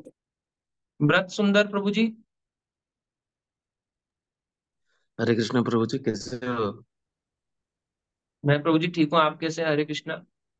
चल रहा है हाँ अपना जी, हाँ जी प्रभु। Normal routine. तो एक्चुअली मैं जो एक दिवांश प्रभु I think he was asking ना, वो पूछ रहे थे कि अब आप प्रभु जी भक्तों के बैंगलोर ही साथ। रहते हैं ना? हाँ हाँ, मैं बेंगलोर पे हूँ अभी। हाँ, तो अभी मैं ना मैं आऊंगा, एक्चुअली एक आप मेरे से मिल सकते हैं अगर फ्री होंगे तो, एक हफ्ते में। आप इधर आ रहे हो? ठीक है, आप हाँ, मुझे बताना, फिर मैं आऊंगा। आप आई थिंक कहाँ पे रहोगे आके? मैं आपको बता दूंगा, अपडेट कर दूंगा ना। हाँ ठीक है, कोई बात नहीं। वीकेंड होगा तो जा सकता हूँ, मंडे टू फ्राइडे थोड़ा टफ है, ठीक वो है प्रभु। सुबह से रात तक काम रहता है। ठीक है, मैं आप ठीक है मुझे प्रभु। बताइए, I will try my best to meet you, that will be my dream. Dream नहीं, ड्रीम मेरे से नहीं मिलने का होना चाहिए, भगवान से मिलने का होना चाहिए। नहीं नहीं, हाँ वही तो भगवान के भक्त, लाइक भगवान तो बोलते हैं ना, भक्तों को प्यार करो, भग में मिल जाऊंगा। तो ठीक है, तो जो पूछ रहे थे, मेरा एक पॉइंट और ऐड करना था उसमें। जैसे मटेरियल वर्ल्ड में कोई कुछ एक्स्ट्रा ऑर्डिनरी काम कर देता है, राइट, दैट जनरल लोगों से कुछ एक्स्ट्रा ऑर्डिनरी, कोई अच्छा गाना गा लेता है, कोई एक्स्ट्रा कुछ इनोवेशन कर लेता है, कुछ डिस्कवर कर लेता है, वो जो कैपेसिटी आता है, वो तो कैपेसिटी भगवान से ही आता है ना। हाँ जी। वो उनके कर्मों के हिसाब से आता है, but it comes from God only, जो कैपेसिटी आता है ना। सब फॉर एग्जांपल हम ले लेते हैं, आइंस्टाइन के बात ले लेते हैं, कि नहीं तो हम रामानुजन को ले लेते हैं, राइट, जो जो हाँ जी। मैथमेटिशियन थे, जो भी है, जो हमारे जो भी lot of like all fields में हमारे जितने भी इनोवेशंस में जो कैपेसिटी उन लोगों के पास आते हैं, कौन कौन कर पाता है? लाखों में एक लोग करते हैं, like only one person, like Einstein can not, दूसरा आइंस्टाइन तो नहीं आया अभी तक, राइट। तो हाँ जी। वो जो उनका जो कैपेसिटी, वो भगवान से ही आती है, मे बी उनके कर्मों के हिसाब से आती है, बट भगवान से आती है।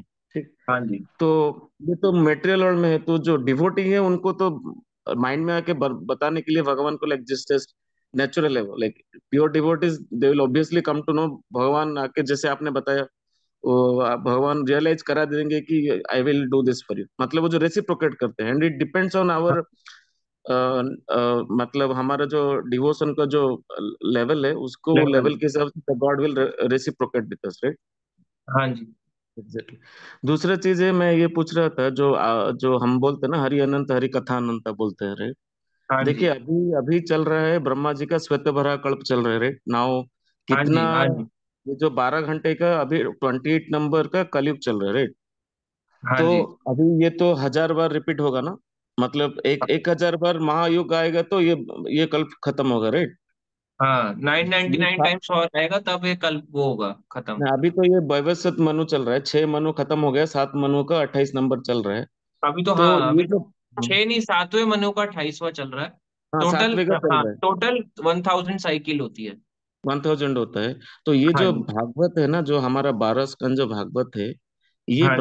ब्रह्मा जी का ये 12 दिन का ये भागवत है, कि और किसी 12 दिन का, मतलब नहीं, और और कोई भी बारह है, घंटे ये तो का? भागवतम है, ये इसका नहीं है, क्योंकि भागवतम अगर इसी दिन का होता तो ब्रह्मा जी का जन्म के फिर उसमें ब्रह्मा जी की उत्पत्ति कैसे बता रहे होते? भागवतम तो हम्म ब्रह्मा जी की उत्पत्ति भी बता रहा है कि ब्रह्मा जी कैसे उत्पन्न हुए गर्भोदक्षाय विष्णु की नाल से। हम्म हम्म, हम्म, हम्म। नहीं नहीं, वो तो मतलब वो ठीक है, मैं मेरा ये लाइक अभी मैं सोच रहा हूँ, जो भागवत हमको 12 स्कंद में दिया गया, लाइक देववती संवाद, कपिल संवाद, जो भी बहुत सारे हैं, मुझे याद नहीं आ रहे हैं। हाँ बट जी। ये जो 12 घंटे का अभी चल रहा है, इसका है कि इससे पहले, मतलब अभी मैंने सुना है कि ब्रह्मा जी का 50 साल कंप्लीट हो चुका है, हम जो ब्रह्मांड में रहते हैं, हाँ, राइट। पर ये जो भागवतम है ये वही, ये स्टार्टिंग से चल रहा है। ये केवल ये हाँ। वाला नहीं है, क्योंकि भागवतम के चतुश्लोकी भागवत भगवान कृष्ण ने ब्रह्मा जी को सुनाई। दूसरा स्कंद 9वां अध्याय 33 नंबर श्लोक, 2.9.33, 34, 35, 36, 4 श्लोकों में भागवत सुनाई ब्रह्मा जी को कि ये लो 4 श्लोकों में मैंने आपको सुना दी, अब आप इसका विस्तार करो। तो ब्रह्मा जी हम्म। ने इसका विस्तार किया। तो उन्होंने अभी चार आगे, श्लोकों में समझ गया कि पूरे भागवत का ज्ञान क्या है, क्योंकि होशियार थे, इंटेलिजेंट थे, हमारे जैसे तो नहीं है। तो उन्होंने चार वो तो, श्लोकों में जो सीखा उसको डिटेल में आगे पहुंचाया। तो इसका मतलब 4 श्लोक आज भी अगर भागवतम में लाई कर रहे हैं, तो इसका मतलब ये तो बिगिनिंग ऑफ क्रिएशन से ही चल रहा है। अच्छा, मतलब अभी अभी हमारे जो ब्रह्मांड का, ब्रह्मा जी का 100 ईयर्स कंप्लीट हो जाएगा, तो नया फिर one more Brahma will come, right. तो ये भागवत फिर कंटिन्यू हो नहीं, अभी सकता तो है, इनका और नेक्स्ट डे चार, अभी तो पहला दिन चल रहा है, जब ये वाला दिन खत्म हो जाएगा अगला दिन आएगा फिर इनका। जब इनके नहीं पूरे नहीं, 100 साल खत्म हो जाएंगे तो अलग ब्रह्मा आएंगे फिर से। हाँ, बट ये जो भागवत है, ये फिर कंटिन्यू होगा कि यहाँ पे इसको डिसकंटिन्यू कंटिन्यू करके होगा, फिर नया कंटिन्यू भागवत? होगा, क्योंकि भागवतम में, भागवतम कंटिन्यू होगा। हम्म इसीलिए बोलते हैं हरि अनंत हरि क्योंकि एक जगह कथानंद। पे तो ये हम भी लोग आता है हम लोगों ने। भागवतम में, एक जगह में ये भी आता है कि जब उनको ब्रह्मा जी को लगता है कि मैं उत्पत्ति नहीं कर पा रहा हूँ, तो ब्रह्मा जी अपने शरीर का त्याग कर देते हैं। जब मैं इस संसार की सही से उत्पत्ति नहीं कर पा रहा हूँ, सेकेंडरी क्रिएटर होने का कार्य सही से नहीं कर पा रहा हूँ, तो ब्रह्मा जी अपने शरीर का त्याग करते हैं। ये भी तो आता है भागवतम में। इसका मतलब ये भागवतम केवल इस वाले ब्रह्मा की नहीं है, और भी ब्रह्मा के बारे में है। ये मर्ज करके सुनाया जा रहा है, ओवरऑल क्रिएशन से लेके पूरा जितना भी चल रहा है कथाएं, ये सिर्फ मर्ज होके दिया जा रहा है एज इट इज। तो ऐसा हो सकता है ना, अभी जितने भगवान ने लीला किए हैं ऑन दैट हाँ जी, ओनली अभी चल रहा है, बट ऐसा हो सकता है कि आगे और भी लीला कर सकते हैं, वो भी ऐड हो सकता है भागवत में। यही लीलाएं करेंगे, भगवान यही लीलाएं अच्छा। करते हैं। हाँ अच्छा, जी। Moreover. Okay okay. हाँ बहुत है, भगवान ने इसलिए शॉर्ट शॉर्ट टॉपिक्स में दिए है ना, हंस अवतार, हंस गीत, कई ऐसे ऐसे ऐसे दिए हुए हैं अवतार के। ये सब रियलाइजेशन प्रभु जी, मतलब सुनते सुनते कभी कभी ऐसे रियलाइजेशन आ जाते हैं, फिर मैं बाद में जब सोचता हूँ उसको लगता है नहीं ये सही है, रियलाइजेशन इज करेक्ट ओनली। अब वो अचिंत्य है ना, यही तो अचिंत्य है, इसका हम चिंतन नहीं कर सकते कि कैसे स्टार्ट हुआ होगा, कैसे खत्म हो हम्म। जाएगा। यही तो अचिंत्य शक्ति है। तो हम लोगों ने कितने करोड़ों करोड़ जन्मों से घूम रहे हैं इधर। बहुत, पता नहीं कितने हैं, ये तो कृष्ण ही बता पाएंगे। करेक्ट। तो ओनली भगवान का नाम जपने से निकल जाएंगे यहाँ से, अभी फिर नहीं आएंगे। हाँ क्या होता है। ठीक है प्रभु जी, हरे कृष्णा। या मैं हरे। आपको, हरे कृष्णा बताता हूँ, मैं आपको ना अपडेट करता हूँ व्हाट्सएप पे। हाँ, आप कब कब आ रहे हो, मतलब सैटरडे संडे को आ रहे हो, मतलब कब फ्राइडे को आ रहे हो। अभी आज है 12th, हाँ सैटरडे संडे में, सैटरडे में, ना, आपको कौन सैटरडे से संडे मैं लोकेशन आपको पे आ रहे अपडेट, मैं आपको एक बार अपडेट कर दूंगा। हो। मुझे लगता है कि आप कामनाहली बोल के एक जगह है, आप वहीं पे आ सकते हो, क्योंकि वहीं पे हमारा इस्कॉन का एक सेंटर है। तो आप अच्छा मुझे मैं आपको बताना, ठीक बता है। दूंगा ना एक बारी, हाँ अपडेट करता हूँ ठीक मैं प्रभु जी ने इसका। ठीक है। ओके। हरे कृष्ण। ठीक है। डॉक्टर सुजाता माता जी। हरे कृष्णा प्रभु जी प्रणाम। हरे कृष्णा माता जी प्रणाम। प्रभु जी छोटे छोटे से दो क्वेश्चन हैं और हाँ जी। डाउट्स कह लीजिए, क्वेश्चन है, बड़े दिनों से दिमाग में घूम रहे हैं। अभी जैसे आपने कहा कि सेम, मतलब उसी से रिलेटेड एक्चुअली क्वेश्चन था। तो आपने जो अभी कहा कि ये सेम ही रिपीट होगा, जो कथा आपने बताई है ना कि मतलब भागवतम जो है वो सेम रिपीट होगा चाहे कोई भी कल्प आए कैसे भी है। हाँ जी। तो जी वो तो भगवान है, उनके पास तो अनंत कथाएं होनी चाहिए, मतलब हमेशा वही रामायण की सेम कथा और महाभारत की सेम वही हर कल्प हर युग में क्यों रिपीट होती है। हाँ इसमें माता जी, अगर हरि कथा अनंत का मतलब ये है कि इसका अंत नहीं होगा, ऐसा नहीं है कि एक बारी सुनी है बोर हो गई फिर भगवान कहेंगे चलो कुछ नया टॉपिक लेके देता हूँ, कुछ नया अवतार लेके दिखाता हूँ। उसी में ही भगवान की इतनी डिटेलिंग है। अब जैसे यही है, अब जैसे एग्जाम्पल के लिए हम ले लेते हैं कृष्ण की कथाएं ही ले लेते हैं। अब एक, ज्यादातर तो भक्तों ने यही सुना होगा वृंदावन, फिर मथुरा, फिर द्वारका। अब ये कैसे पता चला कि द्वारका से भगवान उडुपी में भी आए हैं बाल रूप में? द्वारका वाले भगवान कहाँ पे आए हैं? पंढारपुर में भी आए हैं। इतनी सारी जगहों में भगवान ने और भी अपना पूरा विस्तार किया हुआ है, इतने धाम बनाए हुए हैं भगवान ने। ये भी तो है कथा, अभी खत्म कहाँ हो रही है? अब आप एक एक करके पढ़ते जाओगे, आप कहोगे अच्छा ये भी है, ये भी इतनी सारी कथाएं चल रही हैं बैक टू बैक, मतलब कथा खत्म ही नहीं हो रही। पढ़ने वाला भी कह रहा है कि मेरे पास टॉपिक खत्म नहीं हो रहा, सुनने वाले तो कह रहे हैं हमारे को तो सुनना, जितना सुना रहे हैं हमारे को तो उतना ही कम लग रहा है। मतलब जो सुना रहे हैं हर बारी नया लग रहा है, तो खत्म तो हो ही नहीं रहा ना वो टॉपिक। नहीं प्रभु जी, मेरे क्वेश्चन ये था कि जैसे रामायण है रामायण में हर कल्प की जो रामायण है उसमें यही है कि मतलब सीता जी का हरण किया जाता है, राम जी उनको मतलब और रावण का वध होता है। जैसे हाँ बीच में जी। एक कथा में मैंने सुना था कि जैसे हनुमान जी ने इस तरह से मतलब उड़कर समुद्र पार किया, और एक में था कि उन्होंने एक छलांग में उसको पार कर दिया। मतलब बहुत ही छोटी सी वेरिएशन है, बट मेनली जो कॉन्सेप्ट है वो, मतलब जो कथा है वो सेम रहती है। कॉन्सेप्ट सेम है बट हम्म। कथा में बहुत सारा डिफरेंस भी है ना, बस वही मेन चीज है। अब जैसे बताते हैं तुलसीदास जी वो कहते हैं कि रामायण शत कोटि अपार, शत कोटि 100 करोड़ तरह की रामायण है, तो 100 करोड़ तो हम सोच भी नहीं सकते, मतलब इतने तो जन्म भी नहीं होंगे हमारे, मतलब इतने तो हमारे पास समय भी नहीं है कि हम उसको पढ़ पाए। इसलिए ओके। वो अनंत है। कंसेप्ट सेम है मगर पढ़ेंगे कैसे उसको इतनी सारी। हम्म। तो मतलब मोर और भागवतम में लेस भी सब। है। हम्म। भागवतम भी देखो कितनी डिटेल्ड है, जब आप इस्कॉन में ही देखोगे। एक तो प्रभुपाद जी ने लिखी हुई है भागवतम। एक भागवतम है जिसे कहते हैं सारार्थ दर्शनी, जो पहले के आचार्य थे विश्वनाथ चक्रवर्ती ठाकुर, तो उन्होंने बहुत डिटेल में लिखी हुई है।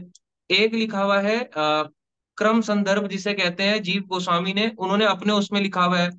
एक है लघु भागवतमृत जो रूप गोस्वामी ने लिखी है। ऐसे अवतार जो भागवतम में शॉर्ट में जिनके बारे में दिया नहीं है, मतलब अलग अलग कल्प के उसमें है, अलग अलग कल्पों में और कौन कौन से अवतार हुए उनके बारे में है।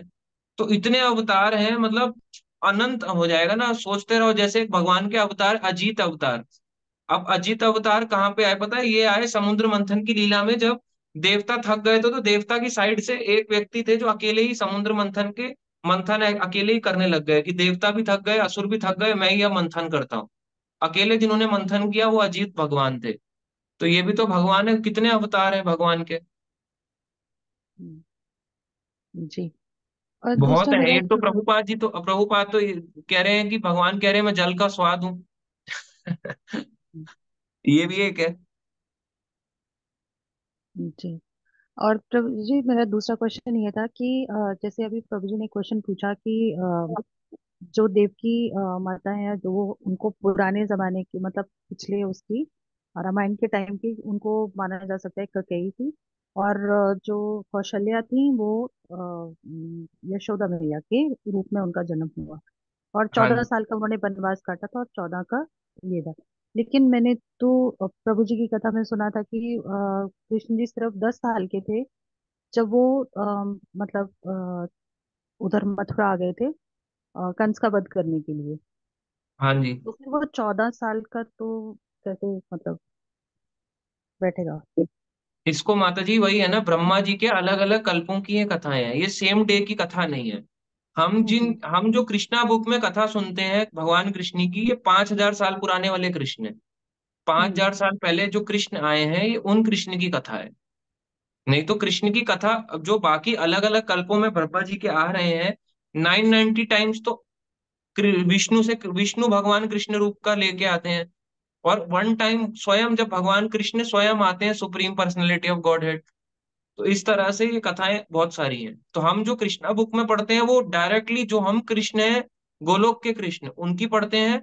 और ये जो बाकी वाली कथाएं आती हैं वो हम, हो सकता है उन कृष्ण की हो। तो कई कृष्ण की कई कथाएं हैं, इसलिए ठीक हम जो ठीक है। कृष्णा बुक वाली पढ़ रहे हैं वो ये 5,000 साल पुराने वाले भगवान की है। जी प्रभु जी। थैंक यू सो मच प्रभु जी। Thank you. हरे कृष्णा माता जी। हरे कृष्ण। अंजुल प्रभु जी। हरे कृष्णा प्रभु जी, दंडवत प्रणाम। प्रभु जी हाँ आज की जी, बहुत हरे। अच्छी क्लास थी। थैंक यू आपने प्रभु बहुत जी। ज्यादा पढ़ा आज की क्लास से। प्रभु जी मेरा एक क्वेश्चन था, जैसे जो मध्वाचार्य संप्रदाय वाले हैं वो हमारे गौड़िया संप्रदाय को मतलब अपने संप्रदाय में नहीं मानते मतलब, और वो मतलब उसका मतलब वो ये रीजन भी कहते हैं, एक्चुअली ऐसा नहीं है कि वो नहीं मानते, वो ये मानते कि महाप्रभु आए तो इसी संप्रदाय में, मगर उन्होंने एग्जैक्टली exactly संप्रदाय की टीचिंग्स को फॉलो नहीं किया। क्योंकि तिलक का तो भेद था ही ना, तिलक का भी भेद था और कुछ टीचिंग्स का भी भेद था, क्योंकि उन्होंने तो चारों संप्रदाय की टीचिंग्स को मर्ज कर दिया ना। जी प्रभु जी मतलब फिर तो इसमें तो मतलब संप्रदाय में और भी संप्रदाय में जैसे जो चार संप्रदाय हैं तो उनमें बाद में आचार्यों ने मतलब तिलक में भी वो करा था ना, मतलब तिलक में भी भेद आ जाता है ना, बाद में अलग अलग आचार्य अलग अलग तिलक दे देते हैं ना, मतलब चार बोनाफाइड संप्रदाय में भी। तो तिलक फिर का भेद इसलिए है, ड्रेस जैसे होती है, फिर पता कैसे लगेगा कि कौन सा संप्रदाय है। नहीं मतलब प्रभु जी मैं उससे मैं बोल रहा हूँ मतलब जैसे हमारे गौड़े संप्रदाय में भी जैसे जो तुलसी पत्र है तो उसमें भी भेद है ना अलग अलग। नहीं तो नहीं, फिर वो तुलसी का पत्र मैं बताता हूँ उसमें क्या है, कोई छोटा बनाता है कोई बड़ा बनाता है वो तुलसी पत्र ही। मगर उसमें भी उन्होंने भेद बना रखे, गौड़ीय वैष्णव ने भी, अद्वैत वंशी, नित्यानंद वंशी। आजकल के समय में सारे अपसंप्रदाय हो गए हैं, क्योंकि ये वंश परंपरा नहीं है ना, ये गुरु परंपरा है। तो मतलब प्रभु जी मतलब वैष्णव संप्रदाय के चार ही तिलक है मतलब, बाकी और जो भी अपने चार मॉडिफिकेशन है करे और फिर एक वो चैतन्य अपसंप्रदाय है। महाप्रभु ने भी दिया है, गौड़िया वैष्णव, ये है 5 तिलक है। और कुछ इनके सब ब्रांचेज हैं, जैसे श्री संप्रदाय का रामानंदी संप्रदाय। तो प्रभु जी उनका तो तिलक सेम ही है। हाँ मतलब कुछ कुछ सेम है इस तरह से। ऐसे रुद्र संप्रदाय का जैसे एक सब ब्रांच बन गया वल्लभाचार्य का पुष्टि मार्ग संप्रदाय। जी श्री प्रभु जी। संप्रदाय का एक सब ब्रांच है, ब्रांच ही है रामानंदी संप्रदाय। ओके। तो प्रभु जी मेरा हाँ एक और क्वेश्चन था, जैसे जो आपने मतलब कल की क्लास में बोला था, जो मध्वेंद्रपुरी है तो उन्होंने उनको डायरेक्ट भगवान से ज्ञान मिला। तो फिर एक हाँ। टाइप से फिर ये गौड़ीय संप्रदाय अलग ही नहीं हुआ? वैसे भी अलग ही है, मतलब हमने सबकी फिलोसफी लेयर की, 8 फिलोसफी, तो फिर एक वो टाइप से अलग मिला ही तो बोल सकते भगवान हैं। से, मगर फिर भी उन्होंने गुरु परंपरा को स्वीकार किया। ये नहीं बोला कि हमारी जो हम जो है वो सेपरेट हैं, किसी से अलग हैं हम लोग। ओके। तो मतलब प्रभु जी मतलब हम मतलब आचार्यों ने चाहे भगवान से डायरेक्ट भी ज्ञान मिला हो, रूप गोस्वामी को तो डायरेक्ट भगवान से ज्ञान मिला है, मगर फिर भी वो संप्रदाय को क्यों स्थापित कर रहे हैं? वो ये दिखा रहे हैं कि हम संप्रदाय में भी हैं और भगवान से भी ज्ञान मिल रहा है। ओके। तो प्रभु जी बस यही क्वेश्चन थे, थैंक यू प्रभु जी। रायो प्रभु जी का हाथ डाउन है। अच्छा, हो गया शायद क्वेश्चन। तो देवांश प्रभु जी और व्रत सुंदर प्रभु जी आपके फिर पर्सनल पूछ लें, नहीं तो टाइम काफी हो जाएगा। और कुछ चैट बॉक्स में है।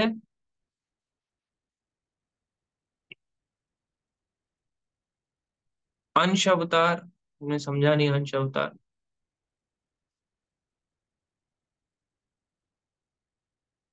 One more class required for this very interesting topic, please work one more class in Zoom. Ajay Prabhu ji, ठीक है प्रभु जी, इस पे एक और लेंगे, पक्का लेंगे माधवा इनके उडुपी कृष्णा के ऊपर।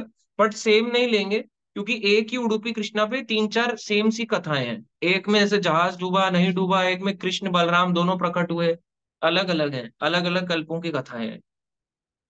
हीना रावत माता जी कह रही हैं अभी भी लोअर कास्ट अलाउ नहीं है क्या उडुपी टेम्पल में? माता जी ऐसा तो नहीं है।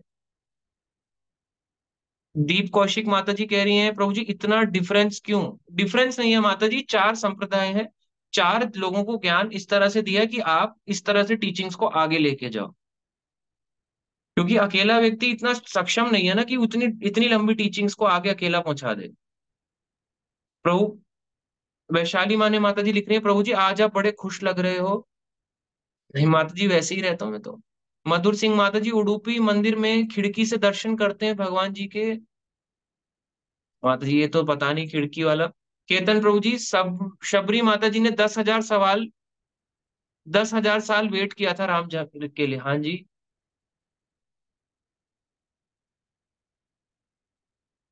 ठीक है, तो अभी व्रत सुंदर प्रभु जी कह रहे हैं स्मॉल क्वेरी एक बार पूछ लें प्रभु जी, फिर लास्ट रायो प्रभु जी को पूछ लें। नहीं प्रभु जी, आपने जो बताया कि वो संप्रदाय से जुड़ना जरूरत है, मतलब इट्स इम्पोर्टेंट। बट अभी हम देखेंगे, भगवान को भाव प्रिय, भगवान को तो भावग्राही जनार्दन बोलते हैं ना। तो कोई संप्रदाय से जुड़ा नहीं है, बट वो भाव से भगवान को पुकार रहा है। जैसे कि हम मीराबाई के ले Mirabai was not associated to any संप्रदाय। सबरी माता ji was not associated to any संप्रदाय। नहीं नहीं, तो मीराबाई के भी गुरु थे, मीराबाई के गुरु का नाम था रायदास। अच्छा, बट वो कौन से संप्रदाय से थे? ये संप्रदाय के एग्जैक्ट नेम तो नहीं बताया गया, बट उनके गुरु थे रायदास थे। तो वो साधारण तो नहीं थे ऑब्वियसली, अगर वृंदावन में रहते थे मीराबाई जो थी स्वयं रहती थी, तो इसका मतलब मीराबाई ने भी एक्सेप्ट तो करें ही अपनी लाइफ में गुरु को। नहीं नहीं, गुरु तो एक्सेप्ट करना पड़ेगा, विदाउट गुरु तो नहीं होगा। आई 100% एग्री ऑन दैट। हाँ, ओनली मगर थिंग गुरु कि भी तो हमको, वही है ना जो संप्रदाय से जुड़ा हो, नहीं तो गुरु कैसे कहलाएगा? कोई भी फिर गुरु जी नहीं कहला सकता ना, गुरु ही वही है जो संप्रदाय से जुड़ा हो। आप संप्रदाय का हम्म। व्यक्ति फिर गुरु नहीं कहलाएगा।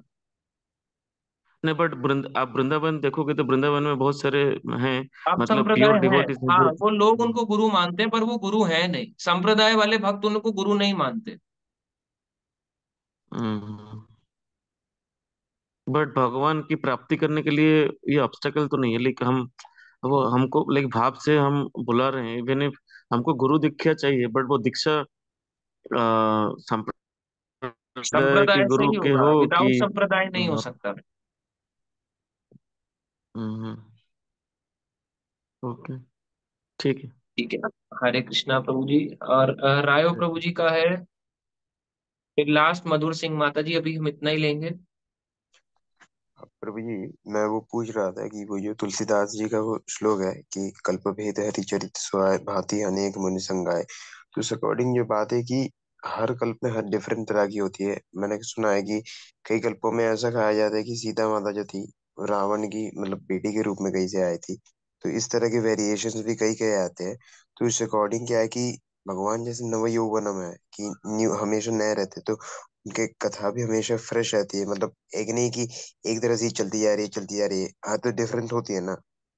हाँ, डिफरेंस तो होता ही है। तो उस अकॉर्डिंग में पूछ रहा था कि ये जो है कि डिफरेंस के अकॉर्डिंग में कहूँ कि अ, ये जो लीला हो रही कि भगवान जो Krishna Krishna actual supreme personality God जो लीला करते हैं, ठीक है, तो 5,000 साल पहले जो किया था, तो नेक्स्ट जब वैवस्वत मनवंतर में 28th द्वापर युग में आएंगे तो इसकी तो कोई गारंटी नहीं कि सेम ही दोहराएंगे, थोड़ी सी डिफरेंस होगी ना। हाँ, थोड़ा तो डिफरेंस होगा, बट कंसेप्ट जो वही बोला ना, एक सिद्धार्थ मातुरी ने, कंसेप्ट कई हद तक सेम ही रहता है कि राम भगवान थे, रावण असुर था। राम ने रावण को मारा है, राम ने नहीं मारा तो हनुमान जी ने मारा, मतलब कंसेप्ट वही था कि बुराई पे भगवान ने असुर को मारा। भक्त की असुर पे जीत, इस प्रकार से और प्रभु जी अच्छाई उस की अकॉर्डिंग बुराई में, पर जीत, कंसेप्ट सिमिलर रहता है। जी जी मैं उस अकॉर्डिंग पूछ रहा था कि 24th मतलब ये कि त्रेता युग के वैवस्वत मनवंतर में भगवान राम आते हैं, ये आपने बताया था। हाँ।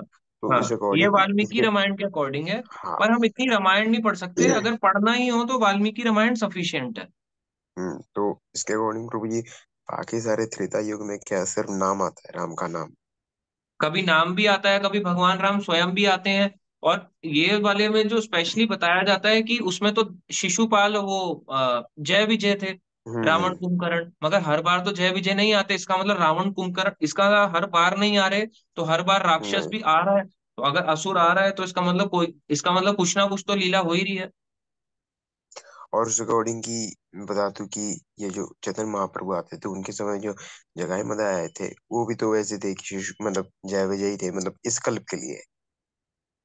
हाँ, जो जय विजय आए थे वो भी इस कल्प के ही हैं, वो अलग कल्प के नहीं है। वो जो जय हाँ। विजय वाली कथा है वो इस कल्प उसमें इस कल्प की है। मतलब कल्प तो है ही, मगर मेनली ये जो मनवंतर चल रहा है इसी मनवंतर की है वो। अच्छा अच्छा, मेनली ये बात हाँ, है। तो ये हो जाए कि इसके बाद वाले जब महाप्रभु जब आए, मतलब जब कृष्ण आते तभी महाप्रभु आए। अगले वाले में फिर जय विजय नहीं होंगे, अगले वाले में असुर होंगे। अच्छा, ठीक है प्रभु जी। बस, है ना। हरे कृष्णा। हरे। तो मधुर सिंह माता जी, लास्ट क्वेश्चन।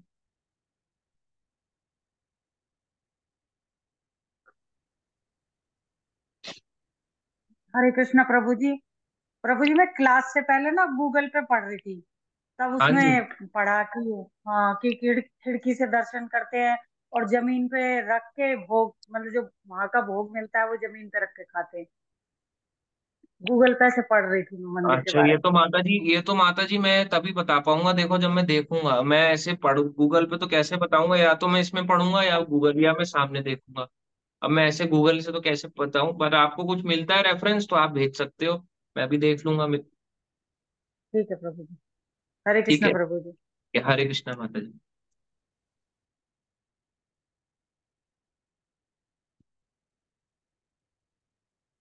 थैंक यू सभी भक्तों को जिन्होंने ज्वाइन किया। तो अभी हम इसको एंड करते हैं। हाँ, अंजुल प्रभु जी पूछ रहे हैं कि उडुपी कृष्णा माधवाचार्य से यहाँ तक आने से पहले किस किस के पास गए। जनरली तो इसमें तो यही लिखा है कि डायरेक्ट माधवाचार्य के पास ही आए, उडुपी में द्वारकाधीश, द्वारका से यहीं आए बाल रूप में। ठीक है, अभी यहाँ पे तो यही लिखा है, अगर और कुछ रेफरेंस मिलता है तो मैं बताता हूँ। ठीक है, तो अभी अनम्यूट करते हैं सबको और चैंट करते हैं, हरे कृष्णा हरे कृष्णा कृष्णा हरे कृष्णा कृष्ण हरे हरे, कृष्ण कृष्ण हरे हरे हरे कृष्णा हरे, कृष्ण कृष्ण कृष्ण हरे हरे राम हरे, राम राम राम हरे हरे राम, हरे, राम राम हरे हरे राम हरे। राम राम हरे हरे। कृष्णा की जय श्री हरे प्रभुपाद जय, कृष्ण की हरे कृष्ण जय जय, कृष्ण माधवाचार्य की जय, हरे जय राम राम हरे जगत गुरु शिल रामानुजाचार्य की की जय, जय, जय। निताई माधवेंद्र गौर पुरी प्रेमानंद की जय। हरि हरि हरि बोल। हरि बोल, हरि हरि हरे बोल। कृष्ण हरे हरि कृष्ण बोल हरे हरि हरि कृष्ण बोल। हरे हरि बोल।